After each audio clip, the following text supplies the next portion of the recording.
ይህ እጅግ በጣም ምርጡ የፍቅር ታሪክ ነው። ልታማልለኝ ሞክራ ነው የመጣችው። ሳያት ደነገጡ። ከዛ ጓደኛ ሳገኝ ደግሞ ሲጋብዙ ዳቦ ምናም ሲገዙልኝ ሳያዊ ደብቄ እንደዚህ በኪስ ያረግና ምን ጊዜ በላው ምናም ይሉኛል። አይ እርቦኝ ስለነበረ ሻዩን ብቻ ጠጣና ያችን ዳቦ ይዤላት ሄዳለሁ። አንድ ደረቅ እንጀራ እና ሸንኮራ አገዳ ገዝቼ ይዤ ሄድኩኝና ልክ ደስታዬ ደስታ አይደለም ሩጭ ሄድኩኝ። አገኘኋት፣ ተኝታ ነው ማገኛት ቤት ሄጄ ያንን አስቀምጬላት አልቀመጥም። በልቼ ጠግቤ ምናምን እርቦኝ ማለት ጠግቤ ነው እኮ ነው ምናምን አታለሁ። እድለኛ እኮ ነው ይሉኛል። እቺ እኮ ከዚህ በኋላ አንተን አትከዳም፣ ይሄን ሁሉ መስዋዕትነት ከፈለላት ምናምን ይሉኛል። ከዛ የቆየች ያማረባት ምናምን መጣ። የተመደበችበት ቦታ የሚገርም ነገር በእግር የ3 ቀን መንገድ ነው ከወረዳው ማለት ነው። ትራንስፖርት የሚባል የለም። በእግር የ3 ቀን መንገድ የሆነ ቦታ ቋ መቃብር የሚባል ሀገር የምታስተምር ሚስት ነበረችኝ አልኳት። አለች። ደነገጠች በቃ የመጨረሻ። እና እንደዚህ እናንተ አልተገደልክም እንደ ሞቷል ተብሎ አይደለም የሚወራ እዚህ አለች። እና ተመልሰህ ልትሄድ ነው እዛ አለች። አዎ እዛ ከሄድክ ረግምሃለሁ አለች። ልክ ረጅም መብራት ሲያበራብኝ እኔ ነኝ። ምክንያቱም አንተ የሞተ ሰው መጣ ስትባል የሚሰማን ስሜት አስበው። ሲያየኝ ጮኸ። ፊልም የሚመስል ታሪክ ነው። ፊልም ልጻፍ ተብሎ ቁጭ ተብሎ እንደዚህ መጻፍ አይቻልም። ሌባ አዘጋጅቷል መንገድ ላይ የሚገድሉኝ ሰዎች ማለት ነው። ምን አዘጋጅቷል? የሚገድሉኝ ሰዎች ብር ከፍሎ መንገድ ላይ ሊያስገድለኝ ማለት ነው። መርዙን ገዛውና በሃይላንድ በውሃ በጥብጬ ያስኩና የሆነ ተራራ አለ እዛ ላይ ሆኜ ደወልኩላት። አዳምጣችሁ የእናንተንም ሐሳብ የእናንተንም ኮሜንት ስጡ። የተወደዳችሁ ተመልካቾቻችን ፕሮግራማችንን ስለምትከታተሉ ከልብ እናመሰግናለን። እዚህ ፕሮግራማችን ላይ እንግዳ ሆናችሁ ተገኝታችሁ የፍቅር ታሪካችሁን ወይም ደግሞ ያለፋችሁበትን የህይወት ታሪካችሁን ልታካፍሉን ከወደዳችሁ ከስር ባለው ቁጥር ደውሉልን። ለዩቲዩብ ቻናላችን አዲስ ከሆናችሁ ሰብስክራይብ በማድረግ ቤተሰብ ልትሆኑ በአክብሮት እንጋብዛለን። እንግዳችን ተስፋ ታሪክን ልታካፍለን ስለመጣ በጣም ደስ ብሎኛል። እንኳን ደህና መጣ። እንኳን ደህና ቆያችሁኝ። እኔም አስላየሁ በአካል ስላየሁ ደስ ብሎኛል። እስኪ ያንተ የፍቅር ታሪክ የጀመረባት ቀን በምን ነበር? በምን አጋጣሚ ነበር የተገናኛችሁት? እንዴት ነበር ያየሃት? እስኪ ንገረን እባክህ። እሺ ያው 2006 ዓመተ ምህረት ነው። ጊዜውን አስታውሰዋለሁ በደንብ። የሆነ ካፌ ላይ ተቀምጠን ከጓደኞቼ ጋር ቁጭ ብለን ልጅቱ በሰዓቱ አፓረንት ወጣ ታስተምር ነበር። መምህር ኮሌጅ የተማሪ 3ኛ ዓመት ያፓረንት ወጣ ስታስተምር በዛ ስታልፍ ነው ያዩዋት። እና እንዲህ አንዳንዴ መቼም ቀልብህን የሚገዙ ነገሮች ይኖራሉ ሳታስበው። ሾፈር ጋር እንዲህ ያዩዋት በቃ ባንዴ ነው ልቤ ውስጥ የገባችው ልጅቱ። በሰዓቱ በጣም አይጣል እኮ በጣም በሰዓቱ ደግሞ የሚገርም እኔ ጭራሽ ወደ ፍቅር ዓለም ውስጥ ለመግባትም የተዘጋጀሁበት ጊዜ አልነበረም። ስታልፍ ነው ያያት? ስታልፍ ብቻ ነው ያዩዋት። አጋጣሚ ነው ያዩዋት። በቃ ስታልፍ ያን ቀን ለመጀመሪያ ጊዜ። ከዛ በፊት ታያታችሁ አታውቁም? በቃ ስለመፈጠሯም አላውቅም። ከዛ በፊት ግን ያን ቀን ሳያት ዝም ብሎ ልቤ ውስጥ የሆነ ድንጋጤ ነገር ተፈጠረ። የሆነ ስሜት ተፈጠረብኝና ልጅቱን ለማናገር የራሴን የሆነ ከራሴ ጋር ተነጋገርኩኝ። ቤት ለማገኛት ምንድናት የሚለው ምናምን ለማጣራት ከጓደኞቼ ጋር ተማከርኩኝ። እንዴት ናት ምናምን ስላት እቺ ቆንጆ ናት፣ በዚህ ነው የምታልፉልኝ፣ ሰው ቀና ብላ አታይም፣ እንደዚህ መጽሐፏ እንደዚህ አድርጋ ምናምን ነው የምታልፈው። ጨመሩልህ? በጣም አጋነኑት። ከዛ በኋላ ምን ታረጋለህ በቃ ጨመሩብህ? መለከፊያ ሆኖ ይመስለኛል የዛን ቀን የተለከፍኩባት የመጀመሪያው ቀን እሱ። ምን ትመስል ነበር የዛን ቀን? የሚገርም ነገር ማለት ነው። ለመጀመሪያ ጊዜ እንዳዩዋት ዝም ብዬ የዚህሽ ባል ይሆን የታደለ ይሄን ያልኩት ለራሴ። የዚህሽ ባል ይሆን የታደለ ማለት ትዳር ውስጥ እንደምትሆን ነው ኤክስፔክት አድርጌ ነበር። ሲንግል ትሆናለች ብዬ አላሰብኩም በሰዓቱ። ከዛም በኋላ ሰራተኞች አሉ እዛ ሆቴል፣ የጓደኞቹ ሆቴል ነው አጋጣሚ የተቀመጥንበት። ከዛ እስኪ እቺ ልጅ አናግሩልኝ ስትመላለስ በዚህ ምናምን እኔ እፈራለሁ ማለት እሷ አሽትላለች የሚል እንትን ስላልነበረኝ ብቻ ያላትን የእሷን እንትን ለመረዳት ብቻ ጠይቁልኝ ምናምን ስላቸው አሪች እኮ አታናግርም ስታልፍ ዝም ብላ እንዲሁ ያላየች መስላ ነው የምትሄደው፣ መጽሐፏ እንደዚህ ከልላ አይናፋር ናት ምናምን ሲሉኝ የበለጠ እሷን ለመከታተል ያለ ጉጉት እየጨመረ ሄደ። ከዛ በቃ የማይቻል ሲሆን የሆነ ጊዜ የሀበሻ ተማሪ መጣ። የሀበሻ ተማሪ አለው አይደል የሚለምኑት ስለ ማርያም ምናምን የቆሎ ተማሪዎች። የቆሎ ተማሪዎች። እሺ እሱ መጣና የሆነ ጊዜ ጠዋት ላይ ስለ ማርያም ምናምን ብሎ ሲለምን እናልኩት ዛሬ ቀኑን ሙሉ ከኔ ጋር ነው የምትውለው። እሺ የሆነ የቤት ስራ ሰጣለሁ አልኩት። ምንድነው ምናምን ሲለኝ ደብዳቤ ጻፍኩኝና የሆነች ልጅ አለች ስታልፍ በዚህ ያሳያለሁ ለሷ ትሰጥልኛለህ አልኩት።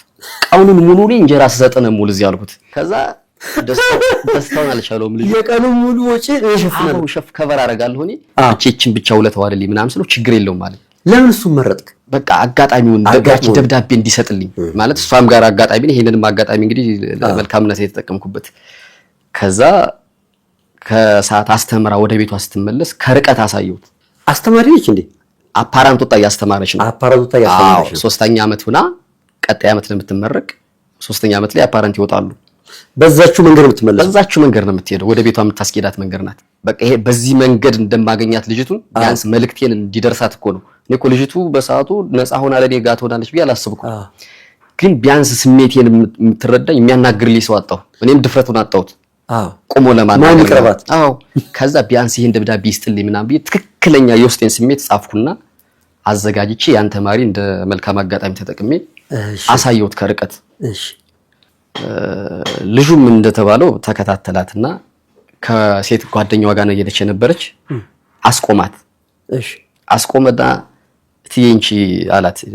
ጥፍ እንዳለች ናት ደብዳቤዋ። አንተ ከሩቅ ታያለህ። እኔ ከሩቅ ያለው አታውቀኝም። ስለማታውቀኝ ልጁም እንዳይሸውደኝ ብዬ ሳይሰጣት ሰጠው እንዳይለኝ ምናምን ብዬ እሱንም እከታተላለሁ። ምንድነው አለችው። እንቺ ዝም ብለሽ አላት። ከዛ ደብተሯ መሃል ድርግ አደረገችውና ዝም ብላ ሄደች። ስልክ ጽፌበታለሁ፣ የራሴን ስልክ ቁጥር ጽፌበታለሁ ከላው ላይ።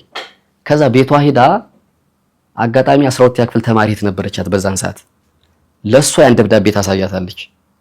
ደብዳቤውን ሲያዩት ስልክ ቁጥሩ ከላይ ተጽፎ የለ እንዴ? ይሄን ስልክ ማቀው ነው ይሄን ስልክ እኔ ከዚህ በፊት ተደውሎልኛል ምናምን ብላታለች እህቷ።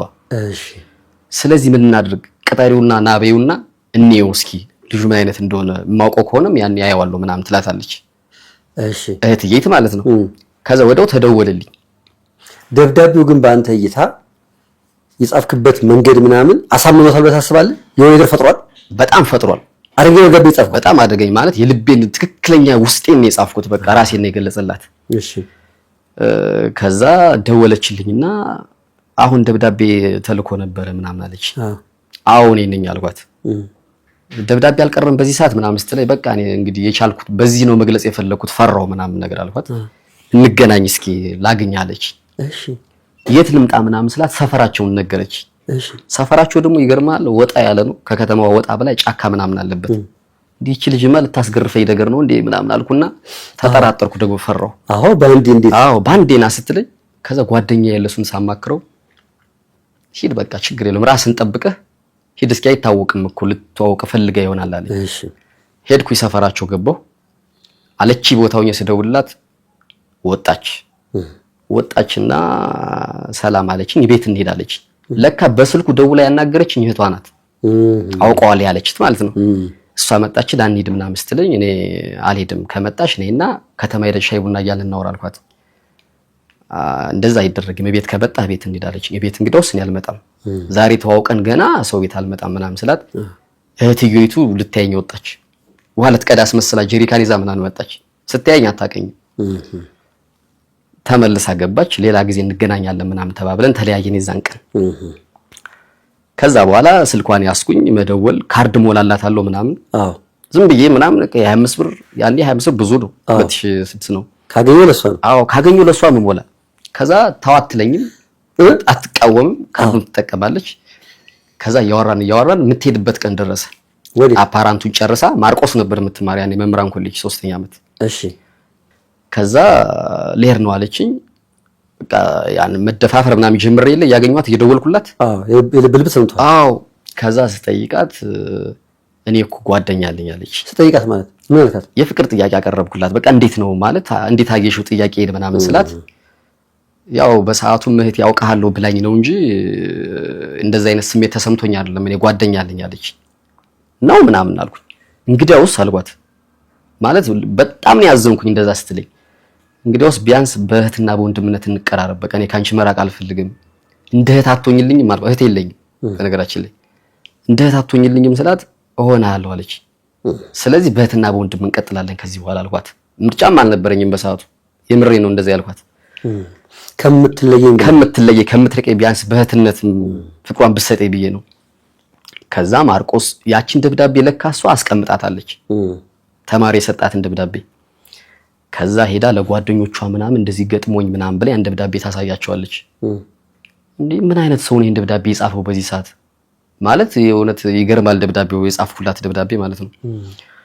ይሄ ልጅ ማወቅ እንፈልጋለን፣ ይሄ ከልቡ የሚወድሽ ሰው ነው፣ ስለዚህ ብትቀርቢው ነው እኛ ምን መክርሽ ምናምን ይሏታል። ከዛ ምንድነው ባህል ስፖርት ውድድር ነበረ። ለዛ ስፖርት ማርቆስን ያጋጣሚ ሄድኩኝ። ኳስ ምናምን እንጫወታለሁ። ገና ጨዋታ ምናምን ከተማቹ ወክለ ከተማ ወርደውን ወክዬ ማርቆስ ሄድኩኝ። ይሄን እንደ መልካም አጋጣሚ እዛ እንዳለች አውቃለሁ እኔ። ደወልኩላት፣ እንደዚህ ለስፖርት መጥቻለሁኝ፣ መገናኘት እንችላለን ነው ያልኳት። እንገናኛለን ችግር የለውም ማታ ደውልልኝ ከኮሌጅ ስወጣለች። ለጓደኞቼ ነገርኳቸው። እኔ ወዳታለሁ ልጅቱን፣ ግን በእህትነት ብዬ ነው ያሳመንኳት። ምን ላድርግ ምናምን ስላጫ የኮ የሴቶች ባህሪ ነው፣ ብትፈልግም በእህትነት ነው ልትለምት ሄድ፣ ዝም ብለህ የወንድምነት እንትን እንዳታሳያት አሉኝ። እኔ ግን ቃሌን እንትን ማለት አልፈለኩም። ከሷ ካልመጣ በቃ በወንድምነት ነው የምቀርባት ብዬ መቀራረብ ጀመር። ደወልኩላት፣ ማታ መጣች። ስትመጣ ብዙ ረጅም ጊዜ ፈጅቶባት ምናምን በቃ የሌለ ሁና መጣች። ማለት አልጠበቅኩም እኔ እንደዛ እንደ እህት ሁና ትመጣለች ብዬ ነበር ያሰብኩኝ። ተውባ በጣም ቆም የበለጠ ልታማልለኝ ሞክራ ነው የመጣችው። ሳያት ደነገጥኩ። እንደውም የበለጠ ደነገጥኩ ያንዴ ማለት ነው። ከዛ ተወዛገብኩ። እንዴት እንደዚህ ሆና ልትመጣ ቻለች? ማለት ልቤ እንደንት እንደሚል ያወቅሽ ምናምን ነገር አልኩና አመሸን አብረን። ልሂድ በቃ መሻለች። እንዴ ከወንድምሽ ጋር አይደል ያለሽ ምን ችግር አለው አልኳት። ወንድምሽ እኮ በሆነው እናትሽ ሊያባትሽ ሊሆነ እኮ ጥለሽኛ አትሄጂም ምናምን ስላት እሺ አለችና ቁጭ አለች። ለኔ ተደውለልኝ ካምፕ አልጋ አንድ ላይ የተያዘልን ግባ ተባልኩኝ። 12 ሰዓት ምናምን ነው የምንገባው። ጓደኞቼ ምናምን ስለሚያውቁ ቆይ ይመጣል ምናምን ነገር እያሉ ቆየንና አሁንም እንደዛው አስመሸዋት። መጨረሻ ላይ ተያይዘን እሷ ቤት ሄድን። ተከራይታ ነው የምትኖረው። በቃ እኔ እንደ ወንድም ይኝ ምናምን ብዬ እኔ የምሬን እንደ ወንድም ሆኜ ነው የሄድኩት። ስሄድ አንድ ፍራሽ ነው ያለቻት፣ ትንሽ ፍራሽ ተኛለችኝ። አረ እኔ አልተኛም አንቺ ተኛ አልኳት። እኔ ቁጭ ነው ብላ አንቺ ተኝ ብዬ እንደዚህ ወንበር አለች እሳች ላይ ቁጭ አልኩኝ። አንተ ተኛ አንቺ ተኛ እየተባባል ሁላችንም ሳንተኛ ነጋ። እንዴት ሳንተኛ? በቃ እሷ አንተ ተኛ አለች ፍራሹ ላይ። ፍራሽ ደግሞ አንድ ሰው ብቻ ነው የምታስተኛው። እሺ ስለዚህ አንቺ ተኝ እኔ አልተኛም ቁጭ ልብል እንደዚህ እየተባባል ሁላችንም ሳንተኛ ቁጭ እንዳለ ነጋ። ስትገባበዙ ታነባለች። እኔ ደግሞ ስልኬን አውጥቼ ስልክ ነካካለሁ፣ ሙዚቃ ከፍታለሁ። አንዳንዴ ደግሞ እንዲገባት እያልኩኝ የሆነ የልቤን የሚገልጹልኝ ዘፈኖችን ከፍታለሁ። ከዛ እሺ እንደዛ ሆነን አደርንና በሁለተኛው ቀን ጨርሰን ስፖርቱን የምንመጣበት ቀን ሆነ። ወደዚህ ማለት ወደ መጨረሻው አካባቢ ነው ይሄን ዘዴ አምጥቼ የሚያገኘዋት የነበረ። ከዛ ስንመጣ ዛሬማ እዚህ አድረን የምትሄድ እኮ ዛሬ አለች እሷ ላይ ማለት ነው። እሺ ለካ ጓደኞቿ በቃ ይሄ ልጅ ይወድሻል፣ ዛሬ ራሱ ሳይተኛ ያደረበት ይሄ በቃ የራሱ የሆነ ውስጡ ጭንቀት ስላለበት ነው እንጂ ፍቅር አለበት። ስለዚህ ይሄንን ልጅ በቃ አትክፊው እሺ በይው ምናምን ብለዋት ኖሯል። እኔ አላውቅም። ነገረቻቸው ምንም ሳይለኝ ዝም ብሎ ቁጭ ብሎ አድሯል። እሱን ስትነግራቸው ልጆቹ እሱን ስትነግራቸው የተጻፈውንም ደብዳቤ አይተውታል። ይሄኛውንም ነገር ሲያገናዝቡት በቃ ጥሩ ልጅ ነው ይሄ ልጅ፣ አዎ ከዚህ ጋር መቀጠል አለብህ፣ የእውነተኛ ፍቅር ነው ያለበት ምናምን ብለዋታል። እኔ ይሄን አላውቅም። ከዛ ድጋሚ መጨረሻው ቀን ልሰናበታት ነው። ማታ ሂጅ እንደ ጧት ትራንስፖርት ተይዞልን መኪና ምናምን ልንሳፈር ነው ወደ ሀገራችን ልንመለስ። በቃ ቻው ልበልሽ ብዬ ነው ምናምን ብዬ አመሸውኝና እዛው በቃ ተኛ አትሄድ ጧት ትሄዳለህ በዚሁ ተነስታለች። ከዛ የዛን ቀን እኔ ተኛው ፍራሽ ላይ ማለት ነው። ተኛውና ያው እንደምታየኝ ፊዚካሊም ስለሆነ ጠጋ ስል ይበቃል። እሷም እንደኔው ነች፣ ብዙም ልዩነት የላትም ከኔ። ከዛ በቃ እኔ ተኝ ይበቃናል እኮ አልኳት። ቆይታ መጣች፣ ላነብ ነው ምናምን ብላ ቆየች። መጣችና ፈርቼ ማለት ወደ አንድ ሳይድ ብቻ እንደተኛውኝ ዙሪ ወደዛ የሆነ ነገር ማድረግ ብፈልግ ራሱ ቁንጫ ቢበላይ ምናምን ምን መነካካት አልፈልግም። በቃ ፈርቼ እንደዚህ አስክሬን መስዬ አደርኩኝ። ጧት ተደወለልኝ። ቀጥ ብለተኛ ዘው? አዎ ቀጥ ብለተኛ። ወርሷም አይዞርክ ምንም አላወራህ? በቃ መንቀሳቀስ የለም ፈርቻለሁ። እንደው ከዛ ቃሌን ማጠፍ አልፈለግም። እሱን ነው በቃ እኔ የፈራው። እሷ እስካልመጣ ድረስ ቃሌን ለመጀመሪያ ጊዜ ገባውላት ቃል አለ በወንድምነት ብዬ እሱን ነገር ማፍረስ አልፈለኩም። ከዛ 11 ሰዓት ሲሆን ተደወለልኝ። ጓደኞቼ ደወሉ መናኸሪያ እንሂድ ምናምን ብለው። ከዛ ቻው ብያት ወጣሁ። ምንም ሌላ ነገር የለም። ወጥቼ ሄድኩኝ ጓደኞቼ ጋር መኪና ውስጥ ገባን። አገራችን ሄድን መርጦ ለማርያም። ደወልኩላት ስንደርስ ማለት ነው። እንዴት ነው ውሎ ሰላም ነው ወይ? እኛ እኮ ደረስን ምናምን ስላት የማልቀስ ባህሪ ምናምን የለም የሆነ ስሜታዊ መሆን እንደዛ ሆነ አዋራች። እንደም ሆነሽ ነው አመምሽ እንዴ ምናምን ስላት አይደለም ምናምን ያለች ታለቅሳለች። የሆነ እንደምታለቅስ ገባኝ። ከዛ ምንድነው ምናምን ስላት አንተ ከሄድክ ጀምሮ ሌሊት 11 ሰዓት ከወጣ ጀምሮ ሳለቅስ ነው የዋልኩኝ ትምህርት ቤት ማልሄድኩም አለች። እንዴት ሊሆን ይችላል የሚል ጥያቄ አእምሮ ላይ ተፈጠረ። ማለት ለምን አለቀሰች? አስቀይሚያት ነው ወይስ ምንድነው ምናምን ስል ጓደኛዬን ሳማከረው በቃ ፍቅር ይዟት ነው አለኝ። እርግጠኛ ነህ አልኩት። ይሄ ምንም በቃ አንተ ሊገባ ይገባል በቃ ከልቧ ስለገባ ነው ምናምን ነገር ይለኛል። ከዛ በዛ ነገሮች ሁሉ አለቁ። ሰኔ አካባቢ ላይ መንጃ ፍቃድ ላሳድስ ሄድኩኝ እኔ ማርቆስ። እስከዛ ግን በስልክ ትደዋወላላችሁ? በስልክ እንደዋወላለን ነው። የእሷ ሁኔታ እንዴት ነው በስልክ ታወሩ? በቃ ታወራኛለች። ያው ሰው ስለነገረኝ ምናልባት ይሁን እንደ እያልኩ 50-50 ሆኛለሁ እኔ። በነገራችን ላይ እርግጠኛ አልሆንኩም። እኔ ግን ምንም አይነት የፍቅር እንትን አልሰጠዋትም። ምክንያቱም ያቺ ወንድምነት የምትለው አቃል አለችብኝ። ከዛ መንጃ ፍቃድ ላዋጣ ሂጄ ደወልኩላት። እንደነገ ላሳድስ ነው የሄድኩት መንጃ ፍቃዱን። እንደነገ እመጣለሁኝ እንገናኝ ምናምን ስላት እሺ አለች። ተዘጋጅታ ጠበቀች። ከዛ አልጋ ይዣለሁ ወይስ እንዴት ነው ምናምን ስላት ክላሳችንም ጠባብ ናት አይታታል። ስለዚህ ካንተ ጋር ነው ማድር አልጋ ይዣለች እኔ ጋር ማለት ነው። እሺ አልን። ራት በላል። አብረን ስንጫወት አመሸን። ልክ እንደዛው ቀን መጀመሪያ ቀን እንዳልኩ እሷ ጋር ስናድር እንደነበረው አሁንም በዛው አይነት ስታይል ልብሴን ሁሉ አላወለኩም። ከነ ልብሴን የተኛው ማለት የምትታዘበኝ ምናምን ነው ይመስለኝ። ልብሴን ባወልቅ ራሱ እንደዛውኛ አድርኮ ሆነ። ከዛ እኔ እኮ በቃ እንደፊቱ አይደለም ውስጤ አሁን ከወንድምነት በዘለለ ወደ ፍቅር ዓለም ውስጥ እየገባው ነው ምናምን ብላ ራሷ ነገረች። አዎ ጧት ማለት ነው። እርግጠኛ ነሽ አልኳት። አዎ እርግጠኛ ነኝ፣ እንደዛ ነው የሚሰማው። ጓደኞችም ያን ደብዳቤ ሳሳያቸው ሁሉን ነገር እንትን ሲሉ የመከሩኝ እንደዛ ነው አለች። ከሆነ እሺ ጥሩ ነው። ከዛ ምን የሚል ስጋት መጣብኝ መሰለ። ይቺ ልጅ ደግሞ እኔን ማመን ስትጀምር ወደ ፍቅር ከገባች በቤተሰብ የማንነት ጉዳይ ይባል በተለይ ወደኛ ከባድ ነው ታውቃለህ። ቤተሰብ እና በቤተሰብም በፊት ባህል ተጫዋች ታውቃለህ መቼም በማሲንቆ ምናምን እንደዛ አይነት ናቸው የኔ ቤተሰቦች። እኛ ግን ተወልደን አድገን እንደዛ አይነት ዓለም ውስጥ የለም። አሁን እዛ ዓለም ውስጥ የለውበትም። ተምረን ያደግን። ይሄን ነገር ስለሚሰሙ በኋላ ተጽዕኖ ከሚፈጥርብኝ ብዬ ነገርኳት። ምን ብለህ ነገርካት? በቃ ይሄን ሁሉ አምነሽ መቀበል የምትችይ ከሆነ እኔ ምክንያቱም አንቺ ወደ ፍቅር ውስጥ ገብተሽ ነገ ቤተሰብ ደግሞ አልፈልግም ብሎ ሌላ ችግር ቢመጣ ያንቺ እንቅፋት መሆን አልፈልግም፣ አእምሮሽን መጉዳት አልፈልግም። ስለዚህ ቤተሰቦቼ እንደዚህ ናቸው በእንትን ነው በወሬ ደረጃ በዘር ምናምን የምትሄደው እንጂ እዚህ ሙያ ውስጥ የለንበትም ምናምን ስላት እንዴ ይሄ ተገምቶ ነው እንዴ አለች። ወይዮ ብትችል አንተ እንደው ብትችል ኑሮ ደስ ይለኝ ነበር። ይሄ እኮ ምንም ማለት እኮ አይደለም። የኛ አባት ደግሞ በጣም ዘመናዊ ነው እንዳርሶ አደር ያስብም ምናምን ስትለኝ ለቀቀኝ። በቃ ደስ አለኝ። እንደምንገናኝ እርግጠኛ ሆንኩ። እርግጠኛ ነሽ ምንም ነገር አይፈጠርም አልኳት። አይፈጠርም። ከዛ በዚህ ተስማማን። ጎንደር ተመደበች። እሷ እንትኗን ጨርሰች ተመረቀችና ጎንደር ደረሳት። ያኔም በመንግስት ስለተማረች ሲበተን ሰሜን ጎንደር ዞን ደረሳት። ከዛ ጎንደር ተመደበችና የሚያደርሳት ማን ነው ምናምን ሲባል አባትየው ሊያደርሳት ሲዘጋጅ አይ አንተ ሳትሆን ተስፋ ነው የሚያደርሰኝ አለችው። ሰምተዋል? ስላንተ ያውቃሉ?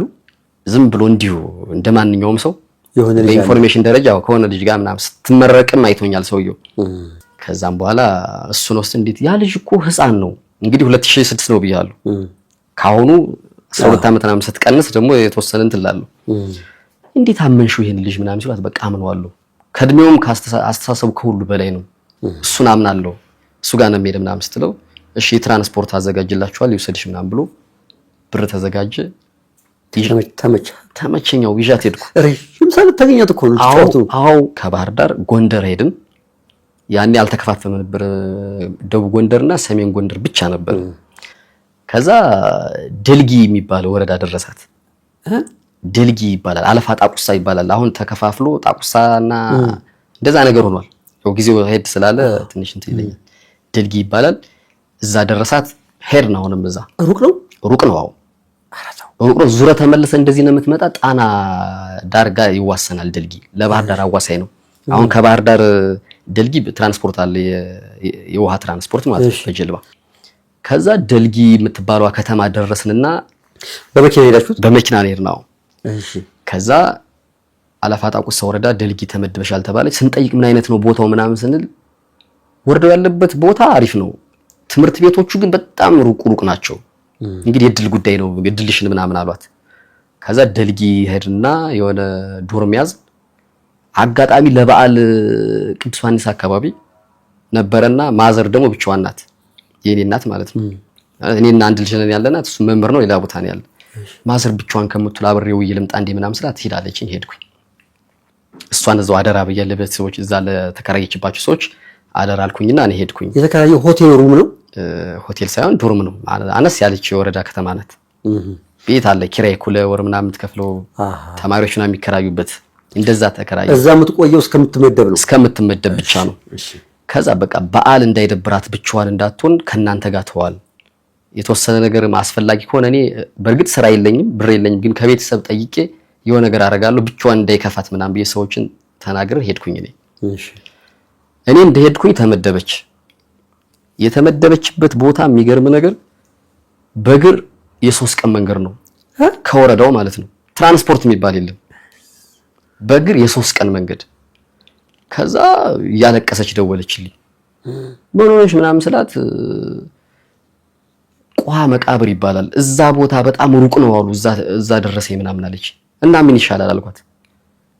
ስራውን እንዳልተው እኔ ስራ የለኝ አንተ ስራ የለህ እንዴት እንሆናለን? ቢያንስ ልሂድና አይቼው የተወሰነ ጊዜ ስራ ማፈላለጊያ ይሆነኛል እመለሳለሁ አለች። ስለዚህ በቃ እኔ አልደርስም ማለት ነው እስከመጣ ትሄዳላችሁ ምናምን ስላት አዎ አለች። መምህራን ጋር እየጠየቀች ሄደች።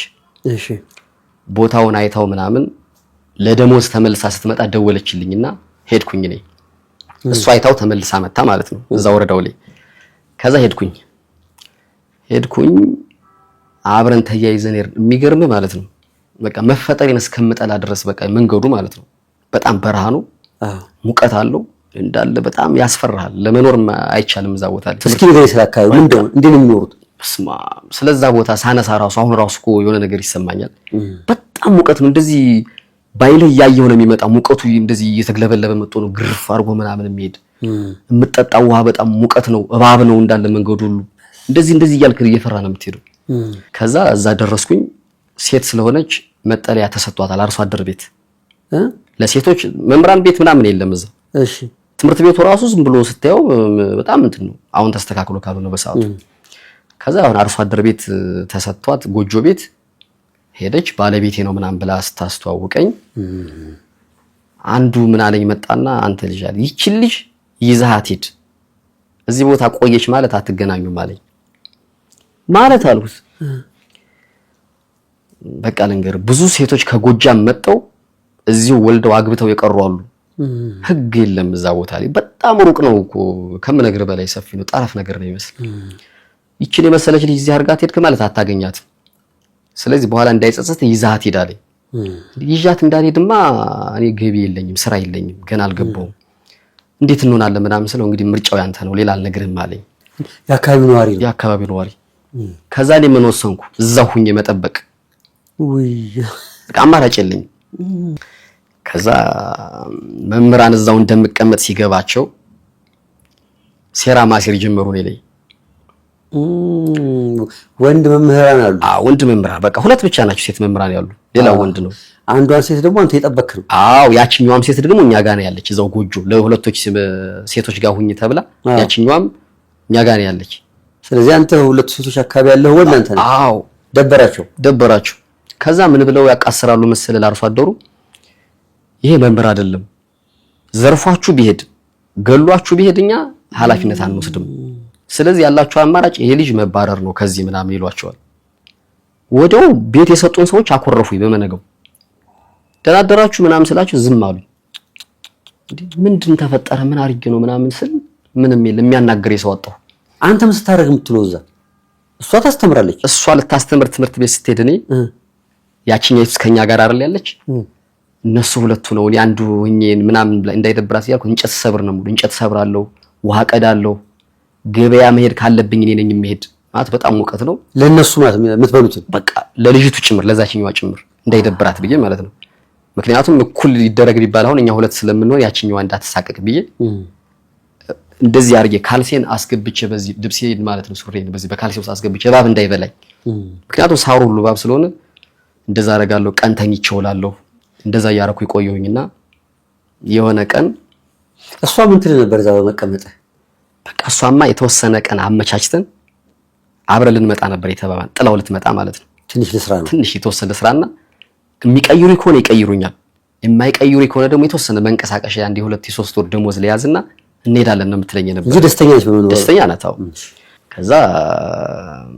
እዛው ቁጭ ብዬ ያለ የሱፐርቫይዘሩ መጣ የትምህርት ቤቱ መጣና ነው እስኪ ፈልጊያችሁ ነበር አለን ሁለታችንን ነጥሎ ይዞን ሄደ ወደ ሆነ ቦታ ወሰደልና ማህበረሰቡ እዚህ አካባቢ መጥፎ ነው ታውቀዋለህ አለኝ አንተ ላይ የሆነ ኔጌቲቭ የሆነ ነገር ይዘዋል እንግዲህ ራሱ ተናግሮ እኮ ነው ስለዚህ የሆነ ነገር እንድትሆን ደግሞ አልፈልግም እኔም ወንድ ልጅ ነኝ ስለዚህ ብትሄድ ይሻላል አለኝ እዛው ላይ አውቶማቲካሊ ገባኝ በቃ የነሱ ሴራ እንደሚሆን ነው አልኩት ምን ብለው ነው እንደዚህ ያሉ ምናምን ስለው አይ እሱ መምር አይደለም እንደዚህ ምናምን ይሉኛል ብዬ ነው ምናምን ሲለኝ እሄድላችኋለሁ ችግር የለውም አልኩና ነገርኳት አለቀሰች በቃ የመጨረሻ አለቀሰች በቃ ችግር የለውም አደርሳለሁ ትሄዳለህ በቀጣዩ ወር እመጣለሁ አለች አንተ ሄዳ አመቻች ተጠብቀኝ እመጣለሁ አለችኝ ደሞዝ አውጥታልኝ ምናምን የትራንስፖርት ሰጣኝ ተመለሰች ከተማ ድረስ የሶስት ቀን መንገድ መጣ አዎ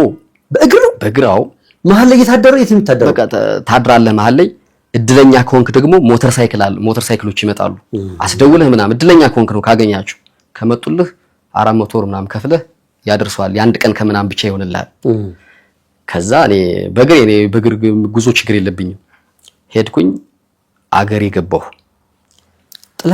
ጥያት ሄድኩኛው ኔትወርክ የሚባል ነገር የለም ከዛ እሁድ ብቻ እየወጣች ልትደውልልኝ ተነጋግረን እኔ መጣሁኝ የት ወጣ የምትደውልልህ በጣም 30 ደቂቃ ምናምን ሄደ ሩቅ ቦታ ሄደ ተራራ ላይ ቆመህ ተሰልፈ በተራ ድንጋይ ያለች እንደዚህ ተከምራ እዛች ላይ ቆመህ ነው የምታወራ ከዛ ብቻ ነው ስልክ የሚሰራው አዎ ነቅነቅ ካለች ከዛ አይሰራም ኔትወርኩ ከዛ ልትደውልልኝ ተባብለን እኔ ሄድኩኝ እሁድን በጉጉት ነው የምጠብቅ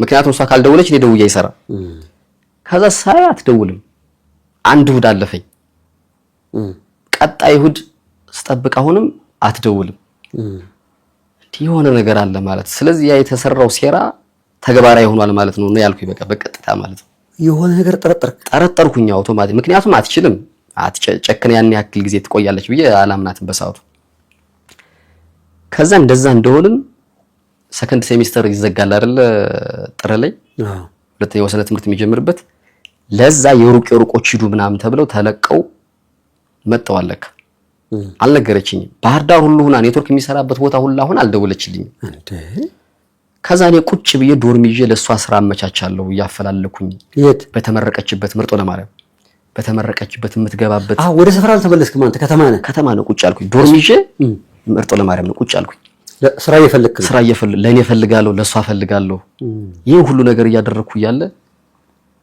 ጓደኛዋ ደወለችልኝ አብራን የነበረችዋ ማለት ነው ደወለችና ደረሰች እንዴ መጣች ምናምን በሰላም ገባች አለች እንዴት ምናምን ስላት መተናል እኮ የሩቆች ቀድማችሁ ሂዱ ምናምን ተብለን እኮኛ መተናል አለች ማሽ ደወለችልኝ ዛሬ ትገባለች ጠብቃት አለች ሄድኩና መናኸሪያ የባህር ዳሩ መኪና ገብቷል ምናምን ስላችሁ አልገባም አሉኝ ወጥኩ ተመልሼ ሄድኩና ወጥ ሰራው ልቀበል ማለት ነው በቃ እንግዳ ሊመጣብኝ አይደል የት ነው ወጥ የምትሰራው እቤቴ ዶርሜ የተከራየው ዶርሜ አዎ ዶርሜ ሄድኩኝና ሳትመጣብኝ ቶሎ ማለት ነው ቋንጣ ነገር ነበር እሱን ምስር ምናምን ቀላቅ እየሰራሁኝና ሁሉ ነገር ጨራርሽ ቤቴን አዘጋጃጅቼ ሄድኩኝ መናኸሪያ የተወሰነ እንደተቀመጥኩኝ መጣ መኪናው መጣ ሲመጣ በቃ እንደዚህ ማለት መሆና ነው ያልደወለችበት ምክንያት ደግሞ ለራሴ ሌላ ጥያቄ ስላለብኝ ናፍቆቱም አዎ እሱም አለ ልክ ከመኪና ውርድ አለችና መናኸሪያው ወጣል ተስተር ሄድኩና ሰላም አልኳት እንዲት ስታርገኝ የመደንገጥ ስሜት ራሱ ይላት ምንድነው ምናምን አልኳት ችግር አለ እንደማሰለ ችግር የለም አለች እና ምንድነው አንደኛ አልደወልሽም፣ ሁለተኛ ደግሞ ዝም ብለሽ ሄድሽ ምንድነው ምናምን ስላት እሺ ጓዜን ላስቀምጥና እነግርሃለሁ ብላኝ ያክስቷ ቤት አለ እዛ ሄደች። ተከትያት ሄድኩ። እንደገባች ቀረች እዛው ግቢ ውስጥ። አንተ ውጭ በር ላይ ቆሜ እሷ እንደገባች ቀረች እዛው። እኔ ወስጄ ምሳ ልጋብዝ ነው ቤቴ። ከዛ ሳንኳኳ የሆነች ልጅ ወጣችና ጥሪያት የገባችው ልጅ ምናምን ስላት የሚፈልግሽ ሰው አለ ስትላት መጣች። አለ እንዴ እስካሁን አለች። እዚህ ምድር ላይ እኮ እኔ እኮ አንቺን ብቻ ነው እየጠበቅኩ ያለሁኝ። እዚህ ቦታ መጥተሽ አንቺ እንዴት ነው የት ሄዳለሁ ምናምን ነገር አልኳት። እሺ የት እንሄዳለች? እንሂድና ቤት ምሳ ሰርቻለሁ እንብላ፣ እስኪ ሆንሽውንም ነገር ንገሪኝ አልኳት። ቤት አልሄድም ግን በውጭ እንብላለች። እንዴ እኔ ቤት እኮ ነው የምትሄጂ፣ ለምን የማትሄጂ? ምንድነው እስኪ የሆነውን ነገር ንገሪ ስላት ምን ይሰራል አላለች። ከዛ እንደምንም አግባብቼ በቃ ብዙ ለምኜ ወሰድኳት ቤት እኔ ላይ ማለት ነው። ወስጃት እስኪ ምንድነው የሆነው ንገሪኝ ነው ያልኳት። በቃ ምንም ምግብም አላቀረብኩ። መጀመሪያ ንገሪኝ እስኪ የሆነው ምናምን ስላት እንብላ መጀመሪያ አለች። ያን ምግብ አቀረብኩ፣ በላን። ከዛ ንገሪኝ በቃ ብዬ ፍጥጥ አድርጌ ሲይዛት ያው በቃ በዛ ሰዓት ሂድ ምናምን ብለው የነበረ እኔን ይፈልጉኝ ስለነበረ ነውና ወዲያው ሹፌር እኮ ነው ምናምን መንጃ ፍቃድ ስላለኝ ነው እንጂ እኮ መኪና አልያዝኩም በሰዓቱ። ሹፌር አምለሽ እንዴት ትኖሪያለሽ? ሹፌር ባል ይሆነኛል ብለሽ፣ ስለዚህ በቃ የራስሽን ህይወት መጀመር አለብሽ ምናምን አሉኝ። አባቴንም ደውዬ ሳማክረው አይ እንደዛ ብታረጊ ነው የሚሻል፣ የልጁን ማንነት ማጣርቼ ደርሼበታለሁኝ፣ ከሱ ጋር መቀጠል አትችይም ብሎኛል አለች። እንዴ ይሄ ነገር እኮ እንደማይፈጠር ቃል ገብተሽልኝ ነበረ። መጀመሪያ እኮ የገባሁት ሙሉ ለሙሉ ምንም እንደማይሆን ነግረሽኝ አምኜሽ ነው ምናምን ስላት በቃ ምንም ማድረግ አልችልም አለች።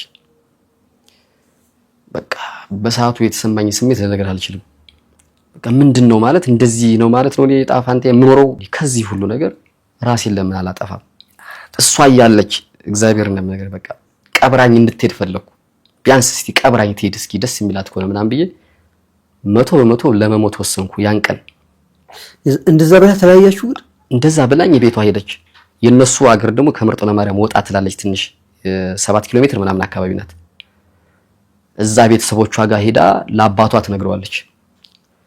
እንደዚህ እኮ እዛ ሌላ ላይፍ ጀምሬያለሁ በቃ ምናምን ስትለው ነው አዎ እግዚአብሔር ይስጥሽ፣ አሁንም ይሄ ልጅ ከቆየሽ እዚህ ስለሚያስቸግርሽ ተመለሰሽ ነገውን ሂጂ እዛ። ያኛው ልጅ እኮ ምን ይሁን እኮ ያውቀው እንግዲህ ማንነት ምናምን የሚለው ከሆነ ብዬ ነው ይልና 15 ቀን ምናምን እረፍት አላችሁ። እኔ 15 ቀን እንደምትቆይ ነው የማውቅ። በመነጋው ለካ አሳፍሮ ይዟት ሰውየው ወስዶ ለልጁ ሰጥቶታል። አዲስ ግንኙነት ከጀመረችው ልጅ ጋር አዎ እንደቃ ማለት ወስዶ እንካ በቃ ልጁ ይመጣል። ቦታውን ስለሚያውቀው ኃላፊነቱ ያንተ ነው ልጅ አንድ ነገር ብትሆን ምናምን ብሎ ኃላፊነት ጭምር ሰጥቶ አስረክቦት መጥቷል። ከዛ እኔ ደውልላታለሁ እዛው መስላይ ማለት ነው። ደወልኩላትና እኔ እኮ ማግኘት ፈልጊያለሁ ማለት በጣም እንደተነፋፈቅን ነው የቆይ ሌላ ቦታ ሄጄ ስራ መስራት እችላለሁ። እዚህ ቁጭ ያልኩኝ አንቺን እየጠበቅኩ የሁለታችንም ህይወት ላስተካክል ነው ምናምን ስላት እና ችግር የለም እናወራለን ምናምን። ልጅቱ የት ነው ያለች? ዱርቤቴ የሚባል ሀገር አለ ባህር ዳር አካባቢ። የልጇ ሀገር እዛ ነው። እዛ ነው ሄደች። እኔ ደግሞ እዛው ቤተሰብ ጋር መስላኝ ልምጣና ከሰዓት እስኪ እናወራ ወጣ በይና ቤተሰብ እንዳይቆጣሽ የሆነ ቦታ ሆነ እናወራ አልኳት። እሺ አለች።